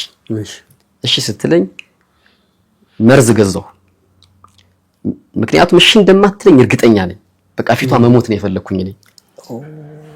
መርዙን ገዛሁና በሃይላንድ በውሃ በጥርጬ ያስኩና የሆነ ተራራ አለ እዛ ላይ ሆኜ ደወልኩላት። እዚህ ቦታ ነው ማውራት የምፈልግ እና ያልኳት ካልመጣሽ ግን አስክሬኔ ነው እዚህ ቦታ የሚገኝ ማትመጪ ከሆነ ስላት እመጣለሁ አለች። ቁጭ ብዬ እየጠበቅኳት ለወንድሜ ደውላለታለች። ደውላ እዚህ ቦታ ነይ ብሎኝ እየጠበቀ ሄደው ካልመጣው ራሱ እንደሚያጠፋ ነግሮኛል። ስለዚህ ቦታውን ስለነገረኝ እዛ ሄዳችሁ አገኙት ምናምን ብላ ደውላለታለች። ተባለው ቦታ ላይ ስጠብቃት ቀረች። ቀጥታ ሄድኩኝ ሰፈራቸው ማለት ነው። ሰፈራቸው ሄድኩኝ መሽ 1 ሰዓት ምናምን ሆነ ከምሽቱ። ከዛ መብራት ይበራል ጨለማ ነገር ምናምን ስለነበረ የነሱ መብራት ይታየኛል። ደወልኩና ነይ መጥቻለሁ በር ነኝ አልኳት። እንዳይበርድ ጃኬት ይዤ ልምጣ አለች። ይዘሽልኝ ለራስሽ ለብሰሽ ነኝ እንኳን ችግር የለውም አይበርደኝም ምናምን ቁጭ እንዳልኩኝ በባጃጅ መጡና ነግራቸው ያለሁበትን እንቅንቅ አረጉኝ። ያችን መድኃኒት በጥብጭ እንዳያስኳት። ከዛ ይዘውኝ ሄዱ። የባጃጁ ሹፌር ጓደኛዬ ነው ያቀኛል። አለቀሰ። በአገር እንደሌለች ያውቃል እሱን ስለሚያውቅ አለቀሰ። ከዛ ተስፋ በቃ ቆራጡን በቃ ጀግናውን ምናምን ማለት ሲያበዛ ምንድነው ምን ሰምተህ ነው ምናምን አልኩት። በቃ ዝም ብለህ ራስህ ነው የምነግርህ ምናምን አለኝ። እነሱ አክስቴ ቤት አደረሱኝ። ኪሴ ምናምን ተፈተሸ። ምንም ነገር እንዳልያዝኩኝ አደርኩ። ጠዋት ጠባቂ ተዘጋጀልኝ እንዳልገዛ መድኃኒት ነገር አብሮ ሲንቀሳቀስ ምናምን የሆነች ሰዓት ላይ አታለልኩትና መድኃኒት ገዛሁ። ሁለት ምንድነው እየተሰማህ የነበረው በወቅቱ አንተ? በሰዓቱ የሚሰማኝ ምን አለ መሰለህ፣ ይሄ በማንነት ጉዳይ አይደለ ፍቅሬን እያጣሁ ያለ ነገ ብኖርም ይሄ እንትን አይለቅም አይደል? አብሮኝ የነበረ ህይወት ይቀጥላል። ነገም ሌላ ነገር ነው የሚደርስብኝ። ስለዚህ ሁሌ እንዲህ አይነት ነገር ስሸከም ከምኖር ባልኖርስ አይነት ነገር ላይ ነው በቃ የገባው። ከዛ ከሱቅ ሄድኩና ሁለት የነቀዝ መድኃኒት የነቀዝ እህል ላይ የሚደረጋል ክብ እነሱን ሁለት ገዛሁና ቀጥታ ክላስ ነው ዶርም ሄድኩኝና መጀመሪያ አንዷን ወሰድኳት። ሁለት ናቸው እንግዲህ አንዱ ራሱ እኮ ከበቂ በላይ ነው ፓወር። ወሰድኳትና ሁለተኛውን ስጨምር የፊተኛው የገባው ጋዙ አልወጣ ብሎ መሃል ላይ ትንቅንቅ እንደተፈጠረ ሰው ደረሰብኝ። ከዛ ይሸታል ምናምን ሩጬ ወጣሁ እንዳልያዝ ማለት ልክ እንደ ሌባ ሮጥኩኝ ወደ ጤና ጣቢያ እንዳይወስዱኝ። ከዛ መንገድ ላይ ያዘው ምናምን ተብሎ ተያዝኩኝ። ሕክምና ቦታ ገባሁ። ተረፍኩኝ ፈጣሪ ብሎ ማለት ነው። ምንም ሳልሆን ቀረሁኝ። ከዛ ዘመድ አለኝ ቢቸና የምትባል ሀገር የሆነ ዘመድ አለኝ። እንደዚህ አይነት እስከ መቼ ነው እንዲህ አይነት ነገር ተሸክሞ የሚኖር? በቃ እኔ ልወስድና ስራ አመቻችለታለሁ መኪና ይዟለሁ ምናምን ብሎ ይዞኝ ሄደ። እስከዛ ድረስ ልንገር ልጅቱ እዛ እንዳለች ነው የማውቅ በራሴ ማለት ነው። እዛ እንዳለች ነው የማውቀው። ቢቸና ይዞኝ ሲሄድ እንዴት ይደጥለኛል አይነት የተሰማኝ ሄድኩኝ። ምግብ አልበላም። እዚህ ጋር ጉሮሮ እንትን ብሏል። እሳት ነገር እየነደደን የወጣው በሰዓቱ የማይተረፍ አተራርፍ የተረፍኩ። ከዛ ቢቸና ቁጭ ብዬ ደወልኩላት። ስደውልላት ያ ልጅ አነሳው። አብሯት ያለው ልጅ? አዎ አውቀዋለሁ ልጁን እኮ እዛ ስለነበርኩኝ ልጁን አውቀዋለሁ። በድምጽም እለየዋለሁ። እሺ ልክ እሱ ሲያነሳው እንዴ መጥቶ ነው እሱ እዚህ መጥቶ ነው ወይስ እሷ ሄዳ ነው? ግራ ገባኝ። ምንድነው ምናምን ስለው ባባዬ አለኝ። እግዚአብሔር ሆነ ሙድ ያዘብኝ። በቃ ከኔ ጋር ናት ከዚህ በኋላ አታገኛትም አለኝ። ነው እንዴ አልኩኝና ምንም አላልኩም። መትረፌን ወቀስኩት እንደገና። ይሄን ነገር አልሰማም ነበርኩ ባልተርፍ ኑሮ ምናምን ብዬ እንደገና ያተረፈኝን አምላክ ደግሞ ወደ መውቀስ ሄድኩኝ። ከዛ ምን አደረኩኝ? ቡቲክ አላቸው የወሰደኝ ሰውዬ ቀን ስትሸጥ የዋለችውን ብር ስታስቀምጥ አየኋት ቦርሳዋ ላይ። ምክንያቱም ምንም ብር እንዳልይዝ ነው የሚደረግ ይጠፋል እየተባለ ያንን ቦርሳ ስታስቀምጠው በቃ ካየችኝ ትዬ ብዬ ማለት ነው ቦርሳውን ሳባርግ ያለውን ብር በኪስ ያረኩትና ወጥቼ መናኸሪያ ሄድኩኝና ማርቆስ ቀጥታ መኪና ይዤ ሄድኩኝ። የልትሄድ ነው የፈለከው? ቀጥታ እሷ ጋር መሄድ እዛው ገጠር ትምህርት ቤት? አዎ እንግዲህ እንትኑ የሚጀምረው እኮ ዛሬ እኮ ነው። እኔ ሄድኩኝ። ልጁን አውቆ ነበር ማለት ከእሷ ጋር ያለው ልጅ እዛ ትታህ ስትመጣ አስተማሪ ነበር? ምን ነበር ልጁ ታሪኩ? አሁን የሱን ታሪክ ራሱ ስነግር ይገርማል። እኛ ቀድመን ሄደን 2 ሳምንት አካባቢ እንደተሆነ ነው እሱ ደግሞ አዲስ ነው ተቀጥሮ የመጣ ልጁ ማለት ነው። እኛ 2 ሳምንት አካባቢ ተቀምጠን ቦታው ላይ እሱ መጣ። ሲመጣ ከዛ ይሄ በቃ የሀገራችን ልጅ ነው ምናምን ብዬ ና ብዬኛ ቤት አስተናግጄ እኔ ራሴ ነኝ እንደውም የሚገርም ወጥ ሰርቼ ቡና ሁሉ አፍልቼ ሳት ላይ ቁጭ ብዬ እንደው እንደማይቸው ምናምን እናወራዋለን። የሆነ የተለየ ምግብ ካለ እጠራዋለሁ ይመጣል አብሮን ምናምን እንደ ቤተሰብ ማለት ነው። አዲስ ነው ብለህ? አዎ። ከዛ እየተቀራረብን ስመጣ ራሱ ስትሸኘኝ ማለት አደራ ብየዋለሁ። የሀገር ልጅ ማለት እህት ማለት ነው። ስለዚህ ከሌላው በተለይ አንተ ትቀርባለህ ምናምን አይነት ብየዋለሁ። ጠብቅልኝ ይልኝ አደራ። አዎ አደራ። የሆነ ችግር ካለ እንደ ወንድም ተከላከልልኝ፣ ኢንፎርሜሽንም ካለ ንገረኝ አይነት ብየው ነው ሄድኩኝ። እሱ ነው አባዬ ብሎ የሚደውለው? እሱ ነው እንደዛ ከኔ ጋር ነች የሚለው? አዎ እሱ ነው። ከዛ በጣም እንትን አለኝ። ተስፋ ቆረጥኩ። በመጨረሻ እንደውም ባሰኝ። አለመኖሬን ወደድኩት ያኔ የበለጠ ማለት ነው። ከዛ ባህር ዳር ደረስኩኝ። ከማርቆስ ባህር ዳር አረጌ፣ ከባህር ዳር ጎንደር፣ ከጎንደር ደልጊ ብያለሁ አልወረደዋል። ደልጊ ከደረስኩ በኋላ ያቺ ብር ይዤ ከሶች ያስኳት ብር ቀጥታ ሞተር ዋጋ ራሱ አልተከራከርኩም። ድኩል 40 የምትባል ሀገር አለች። እስቲ ድኩል 40 አድርሰኝ አልኩት።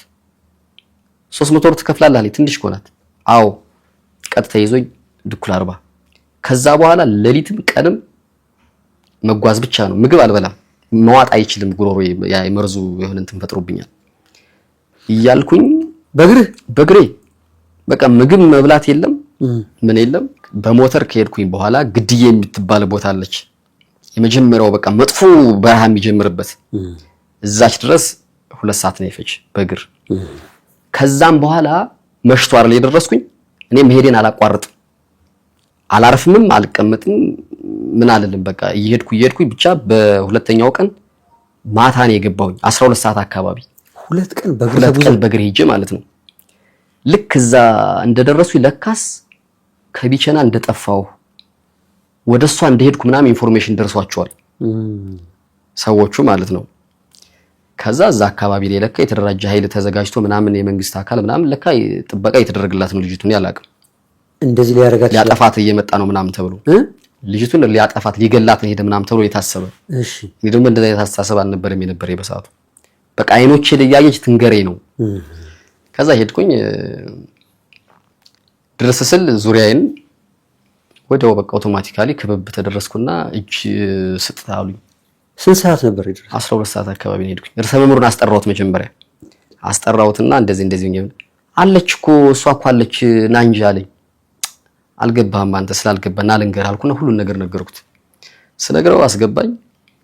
ወዲያው ልጁም ከዘራ ይዞ ምናምን ጓደኞቹ ጋር ምናምን ባጠገብ የመጣ መሳሪያ ሰዎች ሁሉ መጡ።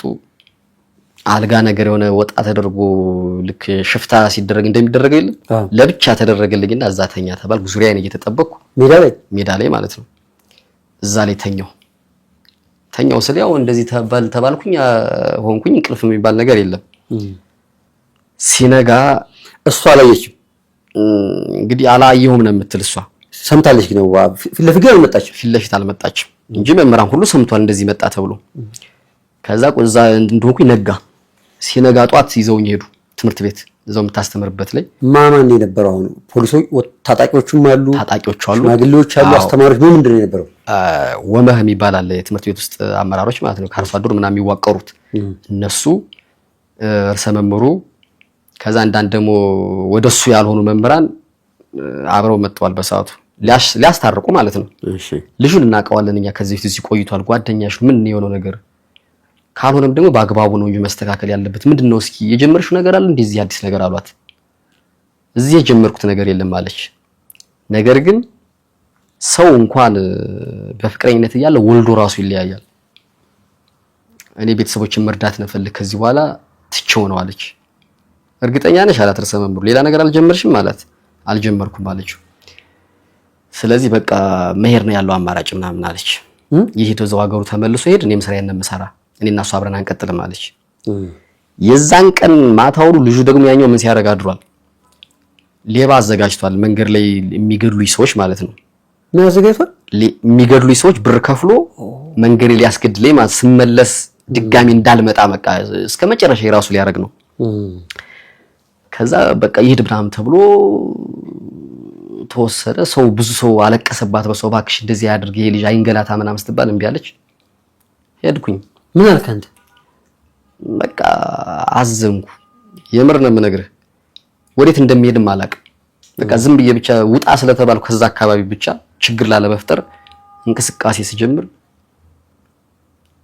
ከበባት ሰው እንዳለ። አንቺ ይሄ ልጅ ምግብ አይበላም፣ ቢያንስ በሃይላንድ ውሃ አድርገሽ ስጪው፣ ጥላም ስጪው፣ በዚህ በፀሐይ እንደዚህ ነው ከሚሄድ አንቺ እኮ ያገርሽ ልጅ ነው፣ ለምንድን ነው እንደዚህ የምታረጊ ምናምን ሲሏት ሩጣ ደረሰችብኝ። አንተ ቀጥሎ መንገድ ላይ ይርቅ ሜዳ ነው? አዎ ደረሰችብኝ። እሺ ደረሰችብኝና በቃ እኔ እኮ እንደዚህ ስለሆነ ይገላሃል ብዬ ነው እንጂ እኮ እኔ እኮ እንደዚህ ወስኛ አይደለም አለች። እርግጠኛ ነሽ አልኳት። አዎ እርግጠኛ ነኝ፣ አንተ ብቻ በሰላም ድረስ እንጂ ተመልሼ እመጣለሁ አለች። ልክ እንደፊቱ ማለት ነው። ከዛ ቀለበት ይዤ ነበር በኪሴ። ያችን ቀለበት አዋጣሁና አረኩላት። ያሁን ላሰው ያለኝ የተወሰነ ፈቅ ብለናል ሄጄ ስለነበር ደርሳብኝ ነው። እሺ ልጁን ቆሞ ያያል። እሱ ግን ምንም ባረግላት ምክንያቱም እንደሚያስገድለኝ እርግጠኛ ስለሆነ በፊት የላካችሁ ሰዎች ስላሉ ምን አልተናደደም። ስታዩ አንተ ቀለበት ስታረግላት ይታያል? እዛ ጋር ያለው ሰው ይታያል። ምን ያሉ ሰዎች በቃ በመገረም ያያሉ። ሁለቶችን እየሮጡ መጣው ስበውኛል። የእንኳን ደስ ያለ አይነት ነገር የለም። አንድ ሴትና አንድ ርዕሰ መምህሩ ያልኩ መጣው ስሞኝ ምናምን በቃ የሌለ ደስተኛ ሆንኩ።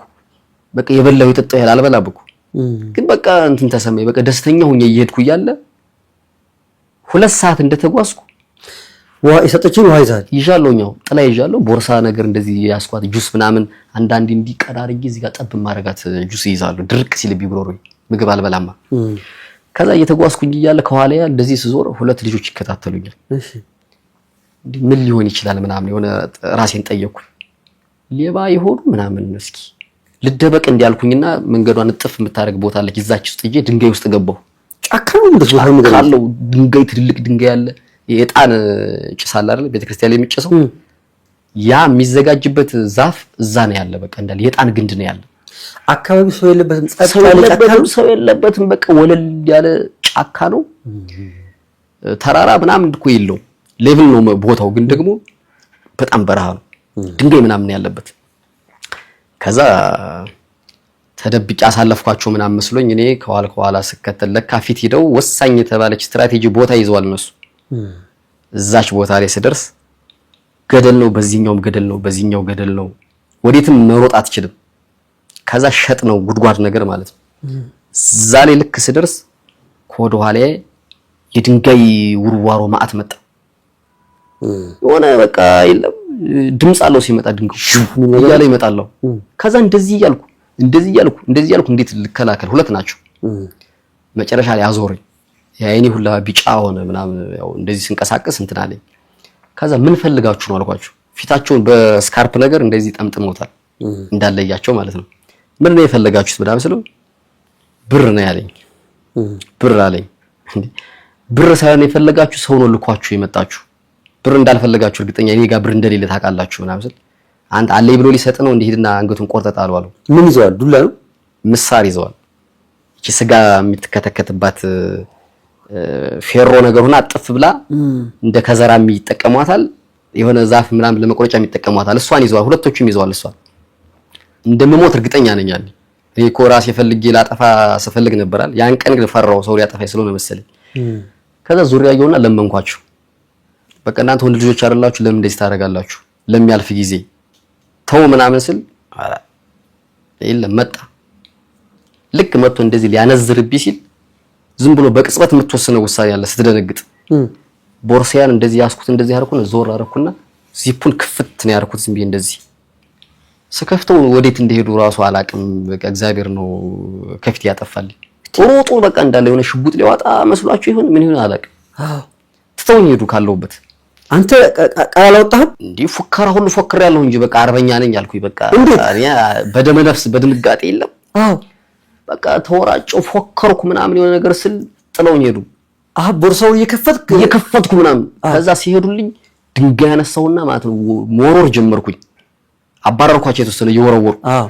ግን መሳሪያ ቢይዝ ኖሮ ይተኩስ ነበር እስካሁን ብለው ደግሞ ይነቁብኛል አልኩና ለእናንተማ ምንም አይነት መሳሪያ አልጠቀምም አልኩኝ። ይወር የለም ራሴን እንትን ለማለት አልኩኝና ተራራውን ልወጣ ስል መውጣት አልቻልኩም። አይኔ ያለ ምግብ ስለማልበላ ይመስለኛል የሆነ አረንጓዴ ቢጫ ቀይ ነገር አይኔ ላይ መጣና እንደዚህ ዳበስ አድርጌ ቁጭ አልኩኝ ድንጋይ ስር። ቢመጡ ያኔ አላያቸውም፣ የፈለጉትን ማድረግ ይችላሉ። ለካ መነጽር አድርጌያለሁ፣ ኬፕ ነገር አድርጌያለሁ። እሱ ወድቋል። ያንን ለቅመው ይዘውት ሄደዋል። ወስደው ልጁን ገለነዋል። ይሄው ገለን ቀብረን ይሄውና እቃው ምናምን ብለው ወስደው ሰጥተውታል ለልጁ ማለት ነው። ያኔ እሱ እኔ ሙቻለሁ በሱ ቤት በቃ እሱ ከዛ በኋላ ራሱ ብቻ እንደምትሆን ያምናል። ልክ ሄድኩኝ ማርቆስ ደረስኩኝ ተመልሼ። ማርቆስ መጣውና ባጃጅ ምናምን ፈለጉ ልጆቹ ወንድሞቼ ምናምን አሉ። ኮንትራት ባጃጅ ያስኩኝ የቀን ገቢ ማለት ነው። እሱ ልጅ ልብ ያለ የት ነው? እሷ ጋር ነው። ምክንያቱም ልትደውልልኝ ከዛ በኋላ አብረን ልንሆን ምናምን አረ ተባባል። አልደውልልኝ አለችው ነው። አልደውልልኝ ስትል ይቺ ልጅ ለካ ያን ቀለበት ሳረግላት በቃ አይቶ ገሏት ነው ምናምን የሚል ውስጥ ገባው። ደግሞ እንደገና ሌላ ሐሳብ ውስጥ ገባው። ስለዚህ ምን ወሰንኩኝ? ድጋሜ መሄድ እንዴ ወደዛው። አዎ ድጋሜ መሄድ ነው የወሰንኩኝ። ከዛ መሳፈሪያ የለ ምን የለ ዝም ብዬ እስከ ባህር ዳር ብቻ ትራንስፖርት የሰራኋትን ይዤ ሄድኩኝ ባህር ዳር። ባህር ዳር ከሄድኩ በኋላ እንግዲህ አስብ ጎንደር አለ፣ ከጎንደር ደልጊ ምናምን ያልኩ ብዙ ዋጋ ያስከፍላል። ከዛ በኋላ አንድ ብር የለኝም። ሄድኩና መናኸሪያ ቁጭ አልኩና ወንበር ምናምን ሲያሲዝ ወንድም ያልኩት እኔ ሹፌር ነኝ የመንጃ ፈቃዴ ነኝ ብር የለኝም። ስለዚህ ሆነው እንደዚህ ችግር ደርሶብኝ ልሄድ ነበረ ምናምን ስለው ከኋላ ተንጠልጥለ ከኋላ ሄዳለኝ። ከኋላ በር ማለት ነው። ከኋላ ሆኜ ሄድኩኝ። ሻውራ የምትባል ሀገር ዙሬን ሄድኩኝ። አጋጣሚ ያሁንኛው በሌላ ቦታ ሄድኩኝ። ሻውራ የምትባል ቦታ ላይ ሄድኩኝ። ሻውራ ከደረስኩ በኋላ ደግሞ የህዝብ ትራንስፖርት የለም፣ የጭነት ነው።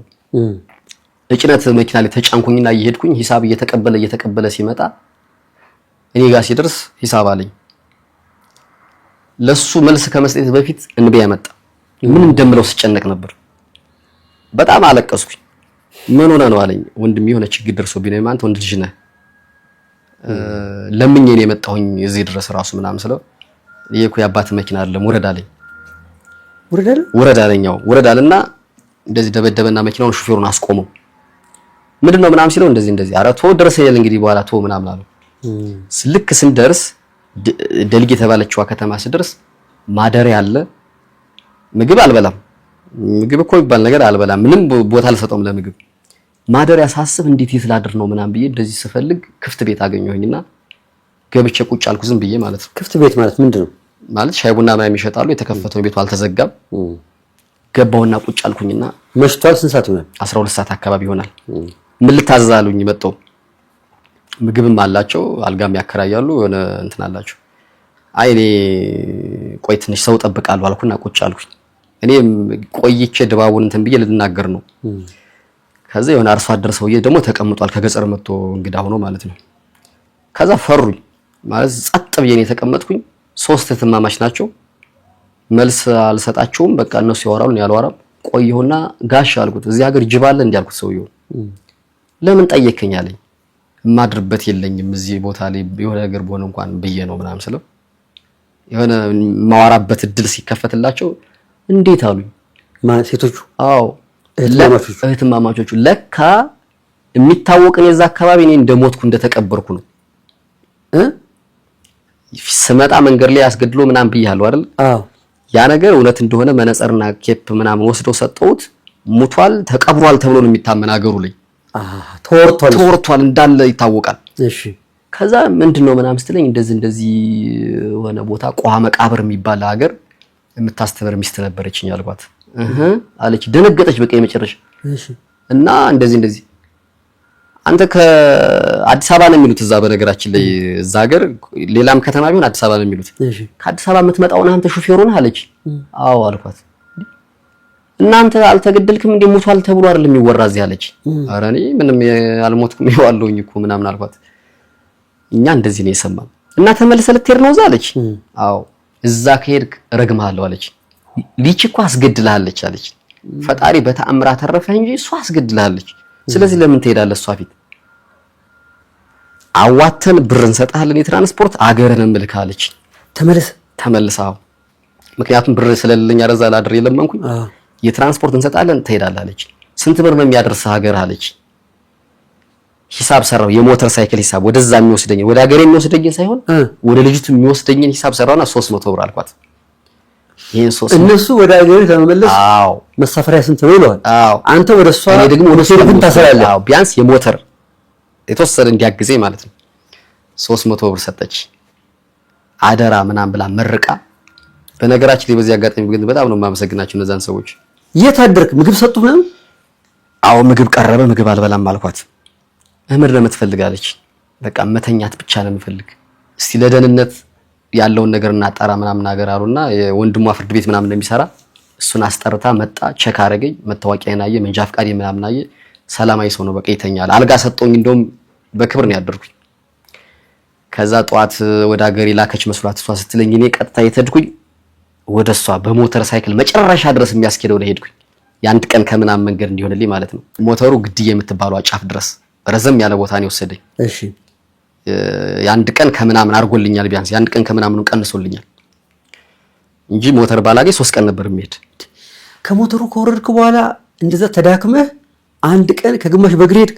አዎ ጸጥ ያለ መንገድ፣ በቃ ጸጥ ያለ መንገድ። እሱ የሚገርም አንድ ቀን ተኩል የሚፈጅ ኖርማል ለሚሄድ ሰው ነው።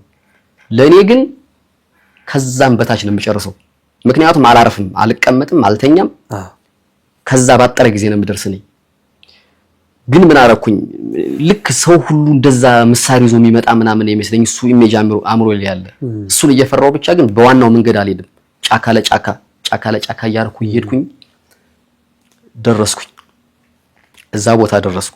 መጀመሪያ ቀን ታስሬ ያደርኩበት ቤት ወጣ አድርገው የሆነች እንትን ላይ አልጋ ሰርተውልኝ ያደርኩባት አለ አይደለ? እዛ ሂጄ ጋሻው ይባላል ሰውየው አስጠራሁት። ሳስጠራው እንደዚህ መብራት ሲያበራ እኔ ነኝ። ማታ የደረስከው? በማታ የደረስኩኝ። ስንት ሰዓት አካባቢ ይሆናል? 1 ሰዓት አካባቢ ይሆናል። ውጭ ናቸው እንዳለ ሰው ገና አልገባም። ውጭ ላይ ያወራሉ ከብት ምናምን ላም ያለቡ ነው ወተት። ከዛ ልክ ረጅም መብራት ሲያበራብኝ እኔ ነኝ። ምክንያቱም አንተ የሞተ ሰው መጣ ስትባል የሚሰማን ስሜት አስበው። ሲያየኝ ጮህና ለእናቱ ሲነግራት እናቲት ደግሞ ሊጥ ነገር እንትን ያለች ነበር እንጀራ ልትጋግር። እስከዚህ ድረስ እንደተነከረች እንደዚሁና መጣች። ልክ ከነሊጣቸው ምናምን ያቅፉኛል፣ ይረባረቡብኛል። እኔ በቃ ያሙቷል ስለተባለ ነው ማለት ነው ምናምን ያልኩኝ። ደክሞኛል በጣም። ከዛ ቁጭ አልኩኝ። ፍየል አረዱልኝ። ኧረ ተው እግዚአብሔርን፣ አንድ ፍየል አረዱልኝ። ምን ብለው ጠየቁህ መጀመሪያ? አንተ አለህ እንዴ እንደዚህ ስትሄድ ምንም ነገር የገጠመህ ነገር የለም እንዴ ምናምን ሲሉኝ፣ የሆነ ጊዜ የሆነ ቦታ ላይ ጠብቀውኝ እንደ ሙከራ አድርገው ነበር፣ ግን ተርፌ ሄድኩት ምንም አልሆንኩ። እነሱ ግን መተው እንደዚህ አድርገን ብለው እኮ ልብስህና መነጽር ነገር እኮ እዚህ አለ አሉኝ። እሱማ ስሮጥ የወደቀብኝ ነው እንጂ አልሞትኩም አለውኝ። ከዛ ያን ፍየል ቢነግረኝ እኮ መጀመሪያ አላሳርደውም። ፍየሉ ሳይነግረኝ አርዶ ምናምን ስጋ ይዘው መጡ። ሲመጡ ጉሮሮ አይወጥም እንደዚህ ነው ምናምን ስል እግዚአብሔር አምላክ አለኝ እንኳን አንተን በህይወት አገናኘኝ እንጂ ከዚህ በኋላ ዋጋ ከፍላለሁ አብሬ ያለኝ ልጅቱ ወይ እዚህ ትባረራለች ከዚህ ወይ የህይወት ዋጋ መክፈል ካለብኝ አብሬ ከፍላለሁ አለኝ። እዛ ያለ አርሶ አደሩ ነው ታጣቂ ነው እኮ እዛ በደንብ እንትኖች መሪ ነው። አሁን በሰላምተኛ ጧት እንሄዳለን። እሷ ለኛ ሀገር ትምህርት ቤት አታስፈልግም፣ በቃ መጥፎ አራያ ናት ለልጆቻችን ብለን እንድትባረር ይደረጋል አለኝ። አንተ ግን ምንም ብትባል ጸጥ በላለኝ። ሄድኩኝ። ጧት ማለት ነው ይዞኝ ሄደ። ወዴት? ትምህርት ቤት እያስተማሩ ነበረ መምህራን። እንደመጣሁ ያውቁ በጨለማ ስለሆነ የገባው። ሞታል ይባላል። አዎ ልክ ብቅ ስል ስታይ ትምህርት ቤት ላይ እንግዲህ የሞተ ሰው መጣ ሲባል እዛ ስለቆየ ያውቁኛል። ተማሪውም መምህሩም እንዳለ እየደነገጠ እየበረገገ ወጣ ከየትምህርት ቤቱ ከየሚማሩበት ክላስ። እሺ ወጡ። ለየቤተሰቦቻቸው ይሄዱ። መጣ እኮ ምናምን ሲባል ትምህርት ቤቱ እንዳለ እንደ ገበያ ተጥለቀለቀ በሰው ለማየት እኔን ማለት ነው። ደነገጥኩኝ። እኔ እንደዚህ ደርሶ ይሄዳል እንዴ ምናምን ብዬ ከዛ ከበቡ አወሩኝ ምናምን። እንኳን ተረፍክ፣ አሁን ስብሰባ እናደርጋለን፣ ችግሮቻችሁን ታስተካክላላችሁ፣ ከሄደች ትሄዳለች፣ ካልሄደች ግን እኛ እናባረራታለን፣ በቃ እቺ አጠቅምም አሉ። የተወሰነው ኃይል ደግሞ እሷን መደገፍ ጀመረ። ካልፈለገች እኮ መብቷ ነው። የሆነ ሁለት ጎራ ሆነ። እሷ ልክ ስትያኝ ዝም ብለህ አርፈህ ተቀመጥ ብሎኝ ያኛው ሰውዬ መጀመሪያ ሲመክረኝ ያደረ ልጁ ራሱ ቢናገርህ መጥፎ ቃል ቢናገርህ ሰው ማህበረሰቡ እንዳያገልህ ዝም ነው ማለት አለ። እንዲደግፍ ድጋፍ እንድታገኛለኝ እሺ ብዬ ቁጭ ብዬ ጥላ ስር እንደተቀመጥኩ ስትያኝ መጣች። እሷ መጣች፣ እያለቀሰች ነው የመጣችው። እውነትም ነገር እያለቀሰች መጣችና ጉልበቴ ስር ቁጭ አለችና ለምን መጣለች? አልደውልልኝ ስትይ ገሎሽ ነው ብዬ ነው አልኳት። እኔ እንደዛ ነው ያሰብኩም እንደዛ ነው በነገራችን ላይ። አልደውልልኝ ስትይ እመጣለሁ ብለሽ በቃ ሞተሽ ነው ብዬ እኮ ነው የመጣው ምናምን ስላት እኔ እኮ እመጣለሁ ብዬ ነበር፣ እንደዛ ማድረግ አልነበረብህም እያለችኝ መጣሱ። ማን? ልጁ መጣ ራሱ። እግዚአብሔር ድፍረቱ ያን ይገርመኛል። መጣና ከአጠገቤ ላይ ያነሳትና እንደዚህ ወረወራት፣ ወደዛ እንደ ዕቃ ነው የወረወራት። ከዛ ዝም በል ስለተባልኩኝ እኔ ምንም አማራጭ የለኝም፣ ዝም አልኩኝ። ውስጤ እያረረ ዝም አልኩኝ።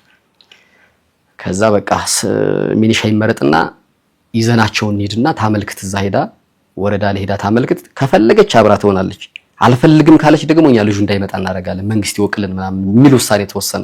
ሄደሽ ግን አመልክሽ? አዎ ሄደሽ አመልክቺ፣ ውሳኔ የራስሽ ነው። እሱን ካልሽ አብረሽ ይጂ፣ አልፈልግም ካልሽ ግን መተሽ መንግስት ካወቀልን በኋላ እኛ ልጁን እዚህ አናስመጣውም የሚል ውሳኔ ተወሰነ። ከዛ ሚኒሻ ተዘጋጀና ሁለት ሚኒሻ ምናምን ሲባል እንዴ አንድ ሚኒሻ ይበቃል፣ ለምንድን ነው ሁለት የሚሆን? ምክንያቱም የነዛንም ከፈል ነኝ የሚኒሾችን የወጡ የወረዱበትን አበል እኔ ነኝ የምጠየቅ። ስለዚህ ከምናስከፍለው ሁለት ሰው ይዞት ይሄድ፣ እሷን አንድ እሱን አንድ ተባለና ሁለት ሚኒሾች ተመረጡ። ጧት በሌሊት ይዘውን ጉዞ ተጀመረ። ማን ተመረጠ? የሚገርመው ነገር ለኔ ማን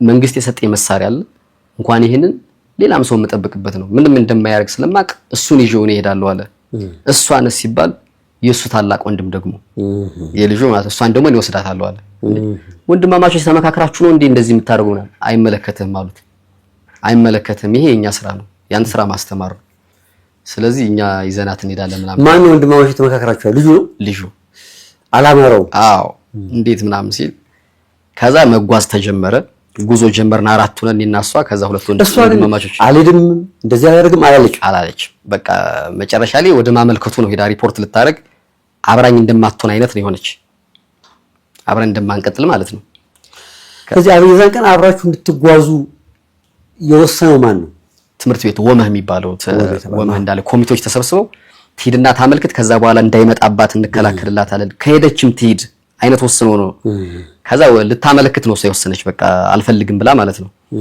ከዛ ይሄድን እያለ ዘንቢል ይዛለች እንደዚህ ማንጠልጥ ያላት ነገር ስካርፕና ቀያር ልብስ ይዛለች ለራሷ ማለት ነው እኔ ምንም ጃኬት ብቻ የለበስኩኝ ምንም ያስኩት ነገር የለም ከዛ ላግዝሽ አልኳት ላግዝሽ ምናምን ስላት አልፈልግም አለች አረ ተያግዝሽ ምናምን ነገር ሊያግባቡን እየሞከሩ ማለት ነው አያኛው ሰው ይስላዘነልህ አዎ ሊያግባባ ፈልጓል አዎ ከዛ እየተጓዝን እያለ የተደረስኩኝ እነዛ ልጆች ሊገሉኝ የነበረበት ቦታ እታገልኩበት ቦታ ላይ ደረስኩኝ ዛሬ ተቀብሯል የተባለ ሽመሏ ትባላለች ቦታዋ እዛች ቦታ ላይ ስደርስ እነሱ እየተጓዙ ነው የቀረታልኩኝና ቆፈርኩኝ መሬቱን ቆፈርኩትና የለበስኩትን ጃኬት አውልቄ እዛ ጋር ቀበርኩት እዛ ቦታ ላይ ቀብሬው ስነሳ እንደዚህ ተበለሰችና መልሳ ቆፍራ ወጣችሁ እሱ ለምንድን ነው ምናምን ስላት ለምን ነው እሱ ለዚህ የምታስገባው አለች እንዴ እኔ እኮ እዚህ ቦታ ላይ ሙቼ ተቀብሬ ነበር ስለዚህ ቢያንስ ልብስ እስቲ እዛን ዋጋ ይክፈል ብዬ ነው ምናምን ስላት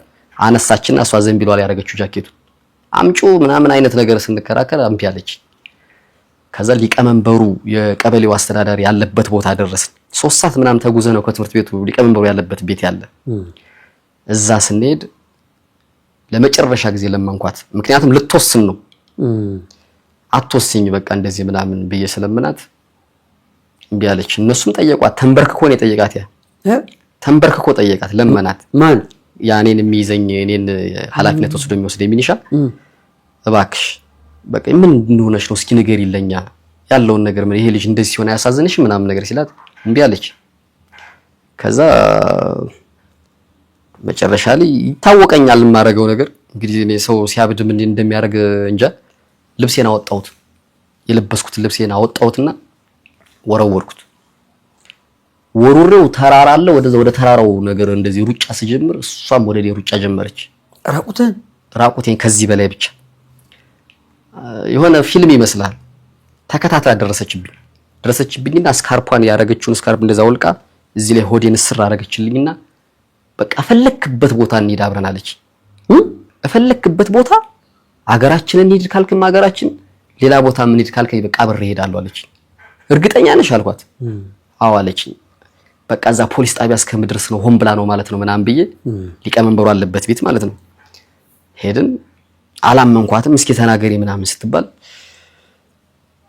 እኔ በቃ ከሱ ጋር ነው መሄድ መፈልጋለች ልክ ያን ቀን እስከመቼው አረሰውም እግዚአብሔርን ነው የምነግርህ ይሄን ለተአምር ነው የሆነብኝ እንዴት ነው ያልኩኝ በቅጽበት እንዴት እንደዛ ልብስ የማውለቄ ነው ወይስ ምንድነው እንደዛ ሐሳቡን ያስቀየራት እንዳለ ተደሰቱ በቃ ያለው ሁላ ቤት ያለው ሁላ ተነስቶ ይሳማት መረቋት ምናምን እግዚአብሔር ይስጥሽ በቃ እስካሁን የበደልሽውን በደል ሁሉ አሁን ዛሬ ከሰሽዋል አንተ ደግሞ ለዚህ ልጅ ይቅርታ አድርግላት ከዚህ በኋላ እንደዚህ አርጋይ ምናምን ብለህ እንት እንዳትል ምናምን ብለው ሊሸኙን የመጡት ሚሊሻዎቹ ተመለሱ ከዛው ልክኛ ታረቅንበት ብዙ ሳይለፉ እኮ ነው ሳይደክሙ መሃል መንገር ነው የታረቅ ተመለሰው ሄዶ ወረዳ መጣን ሪፖርት አድርገች እንደለቀቀች አሪፍ ቦታ ላይ እናርግሽ አሏት በቃ ቦታውን መች ብሎ ከሆነ ምርጥ ቦታ ላይ እንመድብሽ ምናምን አሏት ወረዳ ላይ ማለት ነው አልፈልግም ማለች ቀጥታ ይትይዣት ብሄር ጥሩ ነው እነዛ ሰዎች መጀመሪያ ያሳደሩ ሴቶች ሁሉም ሸውጃቸው ወደ ሀገሬ ለሄድ ብዬ ሄድኩበት ሴቶቹ አዎ እሺ እዛ ቤት ይዣቸው ቀጥ ብዬ ማታ ጥልቅ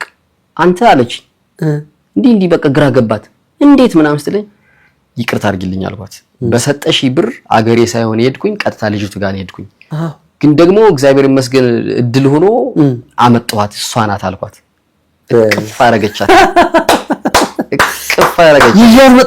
ይያት መጣው እንኳንም ሆናለች እኔ እኮ ያንተን ደስታ ፈልጌ ነው እንጂ እኮ ልጅቱ ጋር እንዳትገናኙ ፈልጌ አይደለም።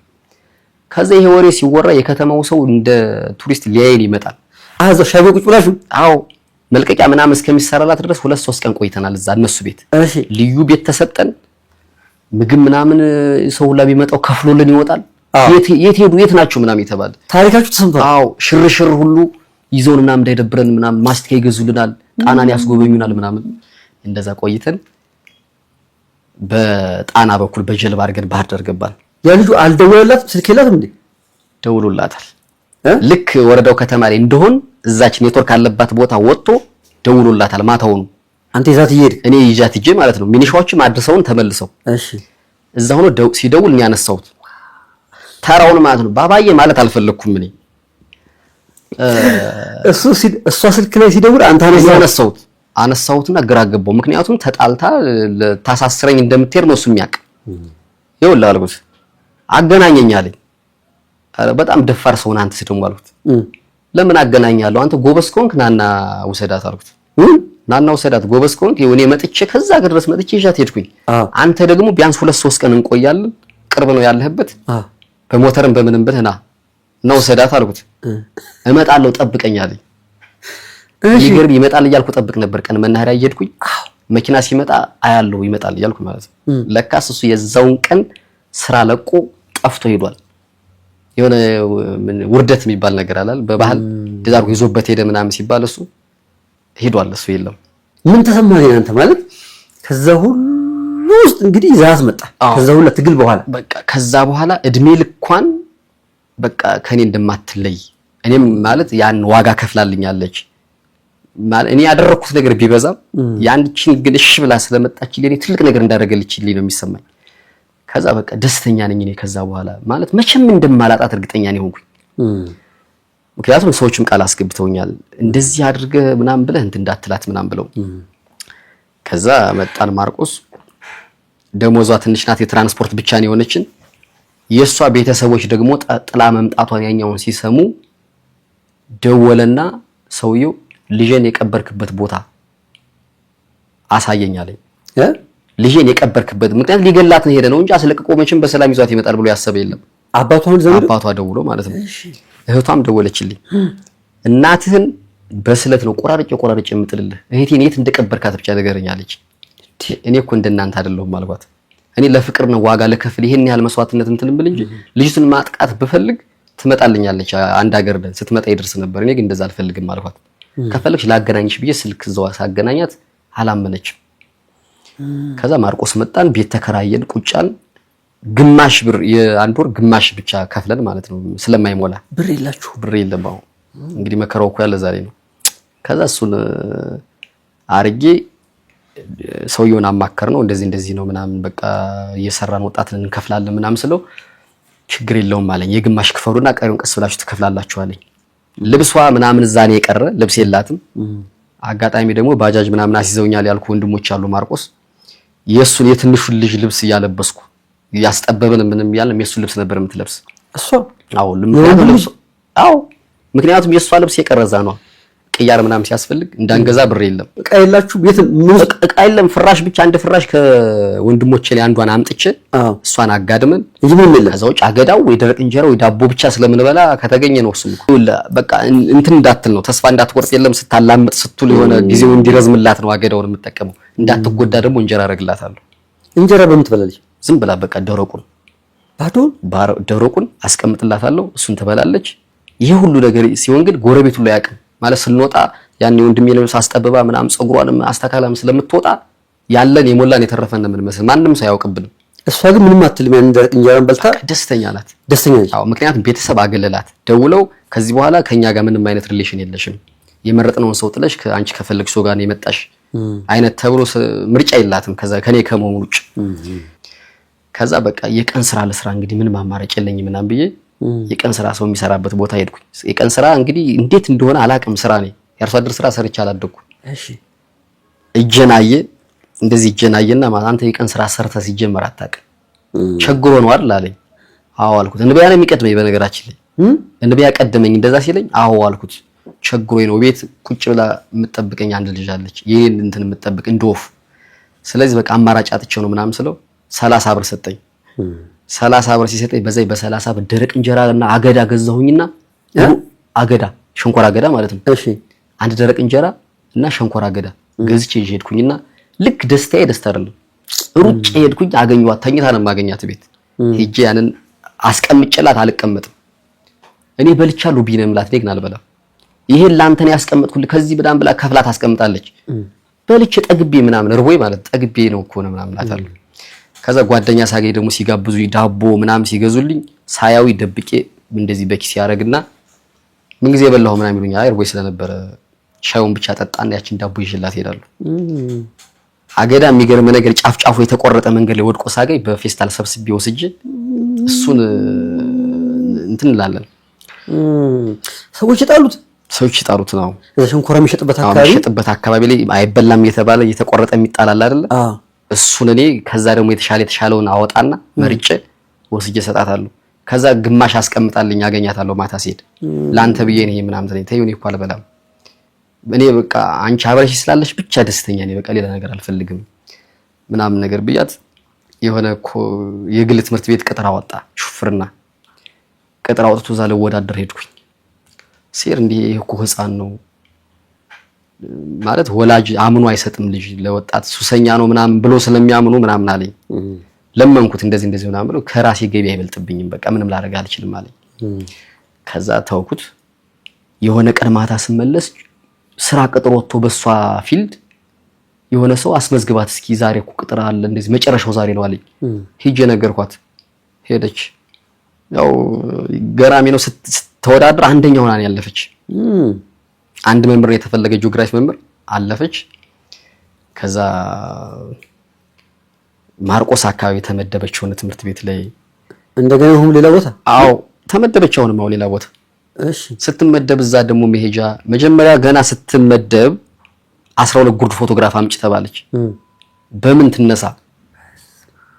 ከዛ በቃ ፎቶ ቤት አጠገብ ወሰድኳትና ሂጂና መቼም ያው ወንዶች ታውቂያለሽ ስልክ ነው የሚልሽ የሆነ ነገር ነው የሚልሽ በኋላ አሰጣለሁ ምናምን ልጅ ተነሽና ያልኳት እኔ እንዳይ ውጭ ጠበቅኩ። ሄደች አንስቶ ምናምን ሰጣት። ያንን ፎርም ሞላች። መሄጃ ደግሞ ከማርቆስ የተወሰነ ወጣ የምትላገር ናት የቦቅላ ትባላለች። እዛ ስትመደብ ደግሞ መሄጃ ብር የለም። አሁንም ምን ይደረግ በቃ መናኸሪያ ሂጂና አሁንም አብረን ሄዳ እኔ እንዳየውኝ እኔ ደብቃለሁ ሄደሽ ብር ጠፍቶብኝ ነው ምናምን በይና ይዘውሽ ሄዳሉ። እኔ አውቃለሁ የመናኸሪያን እንትን ሄደችና ቆም ብላንስ የት ነሽ ሙዬ ምናምን በቃ ወከባ ከበቧት። ቆይ ከኔ ጋር ትሄጃለሽ ያሉ ይዘዋት ሄዱ። እሷን ሲወስዱልኝ ደግሞ እኔ በሁለተኛው መኪና መንጃ ፈቃድ አለኝ በትርፍ ያዘኝ ብዬ ለምኜ ይዞኝ ሄደ። ተከትዬ ሄድኩኝ። እዛ ቆየች አገሩን እየጠየኩ ደረስኩኝ። ከዛም በኋላ ያው እዛ መኖር ጀመር። ተስተምርበት ቦታ አብራችሁ ነው። ድንች አለ በጣም የድንች ሀገር ነው። ድንቻችንን እየገዛን ያን እየበላን አብረን መኖር ጀመር። ከዛ የኔ እናት ደግሞ እህል ትልክልናለች። መላክ ስለምንቀርባት ስንቀርባት አሁን እዛው አንድ አካባቢ ስንሆን ብር ትልክልናለች። የሷ ቤተሰቦች ፍጹም አገለሏት። የኔ ደግሞ እንደገና ቀረበች። ድንች አለ ከተማ ውስጥ በቃ ድንች አለ እዛ በጣም ርካሽ ነው። እንቁላል ሁሉ ርካሽ ነው። ያንን እንገዛለን መብላት ነው። ከዛ በኋላ በቃ ህይወት ላይፍ በደንብ አንድ ላይ ካለ ምንም እንትን ደስተኛ ጭንቀት መኖር ጀመርናው። ከዛ ያንን እንደምንም አልፈን ክረምት ትምህርት ስለሌለ ማርቆስ ዶርም ይዘን ከረም። ሰኔ ላይ አይደል የሚያበቃ። ከዛ እስከ ነሐሴ አካባቢ አብረን ቆየን። መስከረም ላይ ስትመደብ ሸበል በረንታ የሚባል ሀገር ተመደበች። ሌላ ቦታ ከዛ እንዴት ሩቅ ነው ወይ ምናምን ብዬ ስጠይቅ በጣም ሩቅ ነው አሉ። ወይ መከራ ስንት ሰዓት ይሰድዩን ምናምን ብዬ ስጠይቅ 2 ሰዓት ተኩል አሉ። እንግዲህ 3 ቀን በእግሩ ሲሄድ ለነበረ ሰው 2 ሰዓት ተኩል ማለት በቃ እዛው ከቤት ማለት ነው። ሰፈር ጎረቤት ማለት ነው። አዎ ይሄ ነው ሩቅ እንዴ ምናምን አልኳቸው። እድለኛ ነን እኛ እንጨባበጣለን እና እሷ ደስታ ሞተን ማለት ነው። እንዴ ሩቅ እኮ ነው ይሉናል። ተውት ስላላያችሁ ለሌላ ሀገር እዛ ቦታ ሄድን። ቤቱን አየሁት፣ አገሩን ሁሉ አየሁት በደንብ አብሬያት። ከዛ መምራን ሰፈር አትቀመጥም የፈለገ ቢሆን ብዬ ወሰንኩ ለራሴ። መምራን ሰፈር በተአምር በቃ የምከፍለውን ሁሉ ዋጋ ከፍዬ አርሶ አደር ቤትን ማስቀምጣት ምናምን ምክንያቱም ሁሌ እንደዛ አይነት ነገር ቢገጥመኝ አልፈለኩም አልኩኝና እስቲ ጥሩ ሰው ማን ነው እዚህ ሀገር ያለ ምናምን ስላቸው ጋሻባቴ ይባላል ሰውየው። እሱ በጣም ምርጥ ሰው ነው እሱ ቤት አርጋት ምናምን ነገር አሉ። ቤት አይከራዩ እስቲ ጠይቀው ምናምን አሉ። ጀስት ጠይቀው ጋሽ እኔ እንደዚህ አይነት ነገር አልፌ ነው የመጣው። ስለዚህ እሷን ለማዳን ደግሞ ያለኝ አማራጭ አንተ ነህ ስለዚህ ይሄኖች ጎጆ ልከራይህና በቃ እዚህ ትሆንልኝ ምናምን ስለው ደስታውን አልችለውም አለኝ። ብርም አልቀበልህም ዝም ብላ ትቀመጣለች እዚህ አለኝ። ከዛ ቤት የራሱን ክፍል የነሱ ቤት እዚህ ነው ቆርጠው የሆነች ቤት ሰጧት። እንደውም እኛውና በስላታለን እዚህ ምናምን ተብሎ ማለት ነው። ከዛ እኔ የተወሰነ ቀን አብሬ ቁጭ ብዬ የገጠር ሰው እኮ ይገርም በጣም የዛ አካባቢ ደግሞ ይለያሉ ሰዎች። አብራችሁ ተቀመጡ ማን ነው የሚያበስለው ምግብ? በቃ ማን እንደሆነ እኮ አይታወቅም። እኔም እሷ ምንም የምናበስል አሁን ኑሮን ብንኖረው ማለት ነው። እሷ የምትሰራውን ስራ ሁሉ ነው ይሰራሉ። ደግሞ እሷ ብዙ የእጅ ስራ ጥልፍ ምናምን ነገር ታበዛለች። እሱን ስትሰራ እኔ ቤት ገብቼ እሰራለሁ ምናምን በቃ እንደውም ሲጀመር እህትና ወንድም ነው የምንመስል የሚለንም ሰው እንደዛ ነው። እድለኛ እኮ ነው ይሉኛል። እቺ እኮ ከዚህ በኋላ አንተን አትከዳም ይሄን ሁሉ መስዋዕትነት ከፈለላት ምናምን ይሉኛል። ከዛ የቆየች እያማረባት ምናምን መጣ።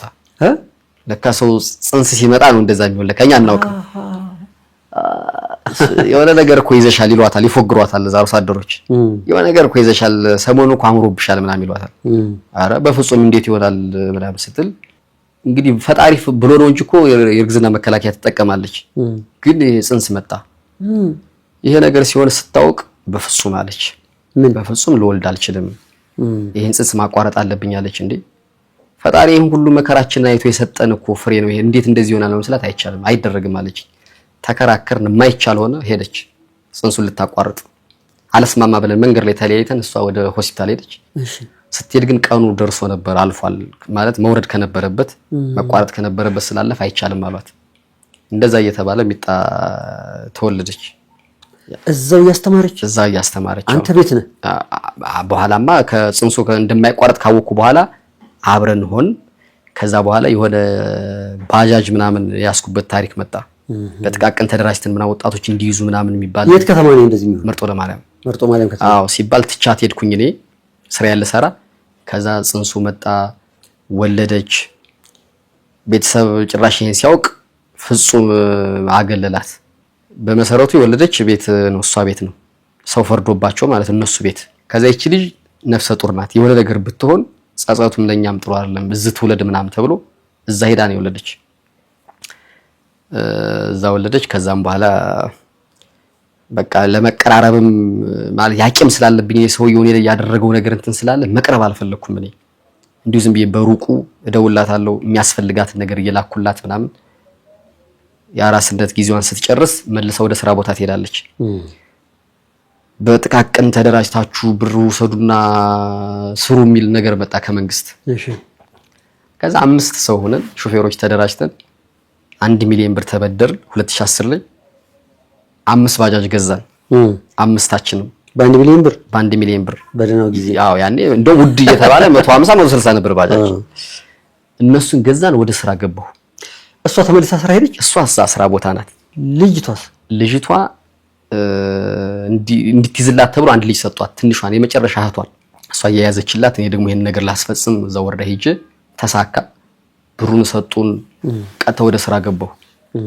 ከዛ ስራ ስገባ መስራት ምናምን ስጀምር ሽማግሌ ስበሳቸው ማለት ቤተሰብ በቃ እንግዲህ ሆኗል፣ ልጅ ተወልዷል፣ እሱም ስራ እየሰራ ነው፣ በቃ ይቅርታ አድርግላቸውና ቤት ማታስገባቸው እስከ መቼ በሰው ሀገር ይኖራሉ? በቃ ወረዳ አገሯ ላይ ዝውውር ሞልታ ትምጣና ትኑር እዚህ ምናምን ነገር ሲሉት እሻለ ሰውየው አባቷ። አዎ እሻለ። ለኔ ደወሉልኝ። በቃ አንተስ ቅር ይልሃል ወይ እንዴት ነው ምናምን ሲባል እንዴ እኔ እኮ የሷ አባት ማለት የኔ አባት ነው፣ ችግር የለውም። እሷ ደስተኛ እንድትሆን ነው ፈልግ። እኔ አንደኛ የልጅም ማያት ነው፣ እኔ ችግር የለብኝም አልኩኝ። ከዛ ፍየልና የሆነ ቢራ መጠጥ ምናምን ይዘን ሄድኩኝ። አርጄ እነሱ ቤት እርቅ ምናምን ተብሎ ማለት ነው። ሽማግሌዎች ይዘህ ሄደህ ነው? አዎ ሽማግሌ ይዘን ሄደን ያን ነገር ተደረገ። ምርጥ የሆነ በቃ ይቅርታ በሉ ተባልን። ቀውጥ የሆነ ፕሮግራም ተደረገና ተስማማን። ከዛ ሰምታ ነበር። አዎ እንግዲህ ታርቀናል። ከዚህ በኋላ ለምን ነው እዚህ ማንመጣ? ወረዳ ዝውውር ልሙላና ልምጣለች። እዛው ሀገራችን አይደል? እሺ አልኳት። ዝውውር ሞላች፣ ሀገራችን ገባን። እኔም ባጃጅን እየሰራሁ እሷም መምህር ሆና አንድ ከተማ ላይ ሆነ ማለት ነው። እሷ የምታስተምርበት ትምህርት ቤት ግን ገጠር ነው፣ በረሃ ነው። እዛ በረሃ ደግሞ ሚጣን ይዛ እንድትሄድ አልፈልግም እኔ። እንዴ ተዛወራ መጣች። አዎ ግን ከተማ ራቅ ይላል፣ ወጣ ይላል፣ ይወጣል በጣም ከከተማው በረሃ ላይ ነው እሷ የምታስተምር። ቀረባለች እንጂ አሁንም ገጠር ነው። ለዚህማ በረሃ ነው፣ ግን ሀገራችን ነው ዞሮ ዞሮ። አዎ ልጅቱ ደግሞ 3 ዓመት አካባቢ ሆኗታል ሚጣ። ስለዚህ በቃ እኔ ኬጂ አስተምራታለሁ ልጅቱን ስራም እዚህም እያልኩ እንዴት ሆናለች በቃ ምን የሚሆን በረሃ እንድትሰቃይ አልፈልግም። በቃ አንቺ በነፃነት ታስተምሪያለሽ፣ አረብ ትመጫለሽ። ስለዚህ እንደዚህ ነው ማድረግ አልኩኝ። ልጅቱን እኔ ያስኩኝ ሚጣን ቤት ተከራይታችኋል? አዎ። ከዛ እንደዚህ ከሚሆን አሉ ሰዎች እንድናግዛችሁ እኛ ቤት እንስጣችሁ፣ ከተማ ቤት አላችሁ የሷ ቤተሰቦች ከተማ ገብተዋል፣ እንስጣችሁና እዛ ሁሉ ምናምን ነገር አሉን። እሺ አልኩኝ። እንግዲህ የመጀመሪያው ስህተት ያ ይመስለኛል። እዛ ገባን እሷ ሰዎች ላይ ሆነ። ከዛ እንዳጋጣሚ ሆኖ የኩላሊት ጠጠር በሽተኛው ሆንኩኝ እኔ። ከዛ ባጃጅ እንደዚህ ቁጭ ብዬ ስውል ያመኛል፣ ስራ ያሰራኝም፣ ዕቃ መጫን ማውረድ ምናምን አልችልም። በቃ አብዛኛው ጊዜ መተኛት ወገቤ ላይ ሁሉ ዝለይ ምናምን ያመኛል። እንደዛ ሲሆን ሰዎቹ ሌላ ደግሞ እንደገና ምክንያት ስለነበራቸው በፊትም የሆነ እሷ አለካ ያሳቅቋታል። ለምን እንደዚህ ስራ አይሰራም? እየታመመ ነው፣ የራስሽን ህይወት መጀመር አለብሽ አንቺ ምናምን ብሎ ወደ የማለያየት እንትን ውስጥ ገብቷል እንደገና። ከዛ እሷ ደግሞ ይሄን ነገር አትነግረኝም ለኔ። ስትወጣ ስትገባ ለካ ይጨቃጨቋታል። እዳችን እየከፈልን ነው፣ የባጃጁን ብር እንደምንም እያልኩ እየከፈልኩ ነው። ከዛ ለውጥ የላችሁም በቃ ለምንድን ነው አንቺ እሱ መተው አለብሽ ምናምን አይነት ነገር ሲሏት 2014 ላይ በቃ ይበቃናል አለች። እንደገና እግዚአብሔር ነው ይበቃናል አለች። ኦኬ እናንተ ቤት ተቀምጬባችሁ ጥፋቱ ይሄ ነው በቃ አልኩና ከዛ ቤት ወጣሁ ነው። ልጄን ይዤ ነው ወጣሁ። ልጅቱን ይዤ ወጣሁኝ እያስተማርኳት ሌላ ቦታ ይዣት ቁጭ ብዬ እንደገና ቆይቶ ሲገባት ደግሞ ትታቸው መጣች። ወደኔ መጣች ተመልሳ። ስትመጣ የዛለት አቆመ ሰውየው። ከዚህ በኋላ እኔ ልጅ አይደለሽም ማለት እኔን እንደዚህ አድርገሽ መተሽ ተመልሰሽ እሱ ጋር ከሆንሽ ከዚህ በኋላ እኔ ልጅ አይደለሽም ማለት አቆመ። 2 ዓመት ብቻችንን ቆየን። አንድ ላይ ይኖራችሁ እኔና እሷ ብቻ ማለት ነው። በቃ ይዞሽ እኔ እንደ ማንኛውም ቤተሰቦች የሚያደርጉትን ነገር ሁሉ ለማድረግ እሞክራለሁ። በቃ እንዳይከፋሽ እሞክራለሁ። በቃ ይዞሽ ምናምን ብዬ እሷ ቦታ ተደራጅታለች፣ እኔም ተደራጀሁኝ። ደህና ጥሩ ኑሮ እየኖርን እያለ ምን ለማድረግ ትሞክራለህ አንተ? ቤተሰቦቿን ለመተካት፣ እሷ ደስተኛ እንድትሆን በቃ ቢያንስ በዓል ምናምን ሲሆን የብቸኝነት ስሜት እንዳይሰማት ማለት ነው። የኔን ቤተሰቦች ጠርቼ ጓደኛ ምናምን ጠርቼ የለም ያንን በጫጫታ እንድታልፈው አረጋታለሁ። በቃ የለም እዛ እንዳታስብ፣ ዝም ካለች እዛ ሐሳቧ ይሄድብኛል ምናምን በሚል ማለት ነው። ከዛ ትልቅ ግቢ ተከራይተን እዛ በደንብ ምርጥ ህይወት ነው የምኖር የነበረ። ከዛ ሰውየው ያው ሳይፈልግ ስለነበረ እሱ አይመጣም። እናቷ መምጣት ጀመረች፣ እህቶቿ መምጣት ጀመሩ በድብቅ። ሌላው ሙሉ ቤተሰብኛ ጋር መቀራረብ ጀመረ። ሰውየው ብቻ ኒውትራል ሆነ፣ ተገለለ። ከዛ ምን ተደረገ? በቃ ከዚህ በኋላ ሰውየው ሊሞት ነው፣ ታሟል፣ ሊሞትብሽ ነው፣ ይቅርታ ሳያደርግልሽ ከሚሞት የተጣላሽ መስለሽ ነይና ተመለሰሽ ትሄጃለሽ የሚል ነገር ነግረዋታል። ደስ እንዲለው ነው፣ ደስ እንዲለው። ከዛ እኔ አላቅም ማታ ደህና ስንዋራ ምናምን አምሽተን ጠዋት ሊነጋጋ አካባቢ ወደ 11 ሰዓት አካባቢ አንድ ነገር ላማክር ነበር አለች። እንዴት አልኳት።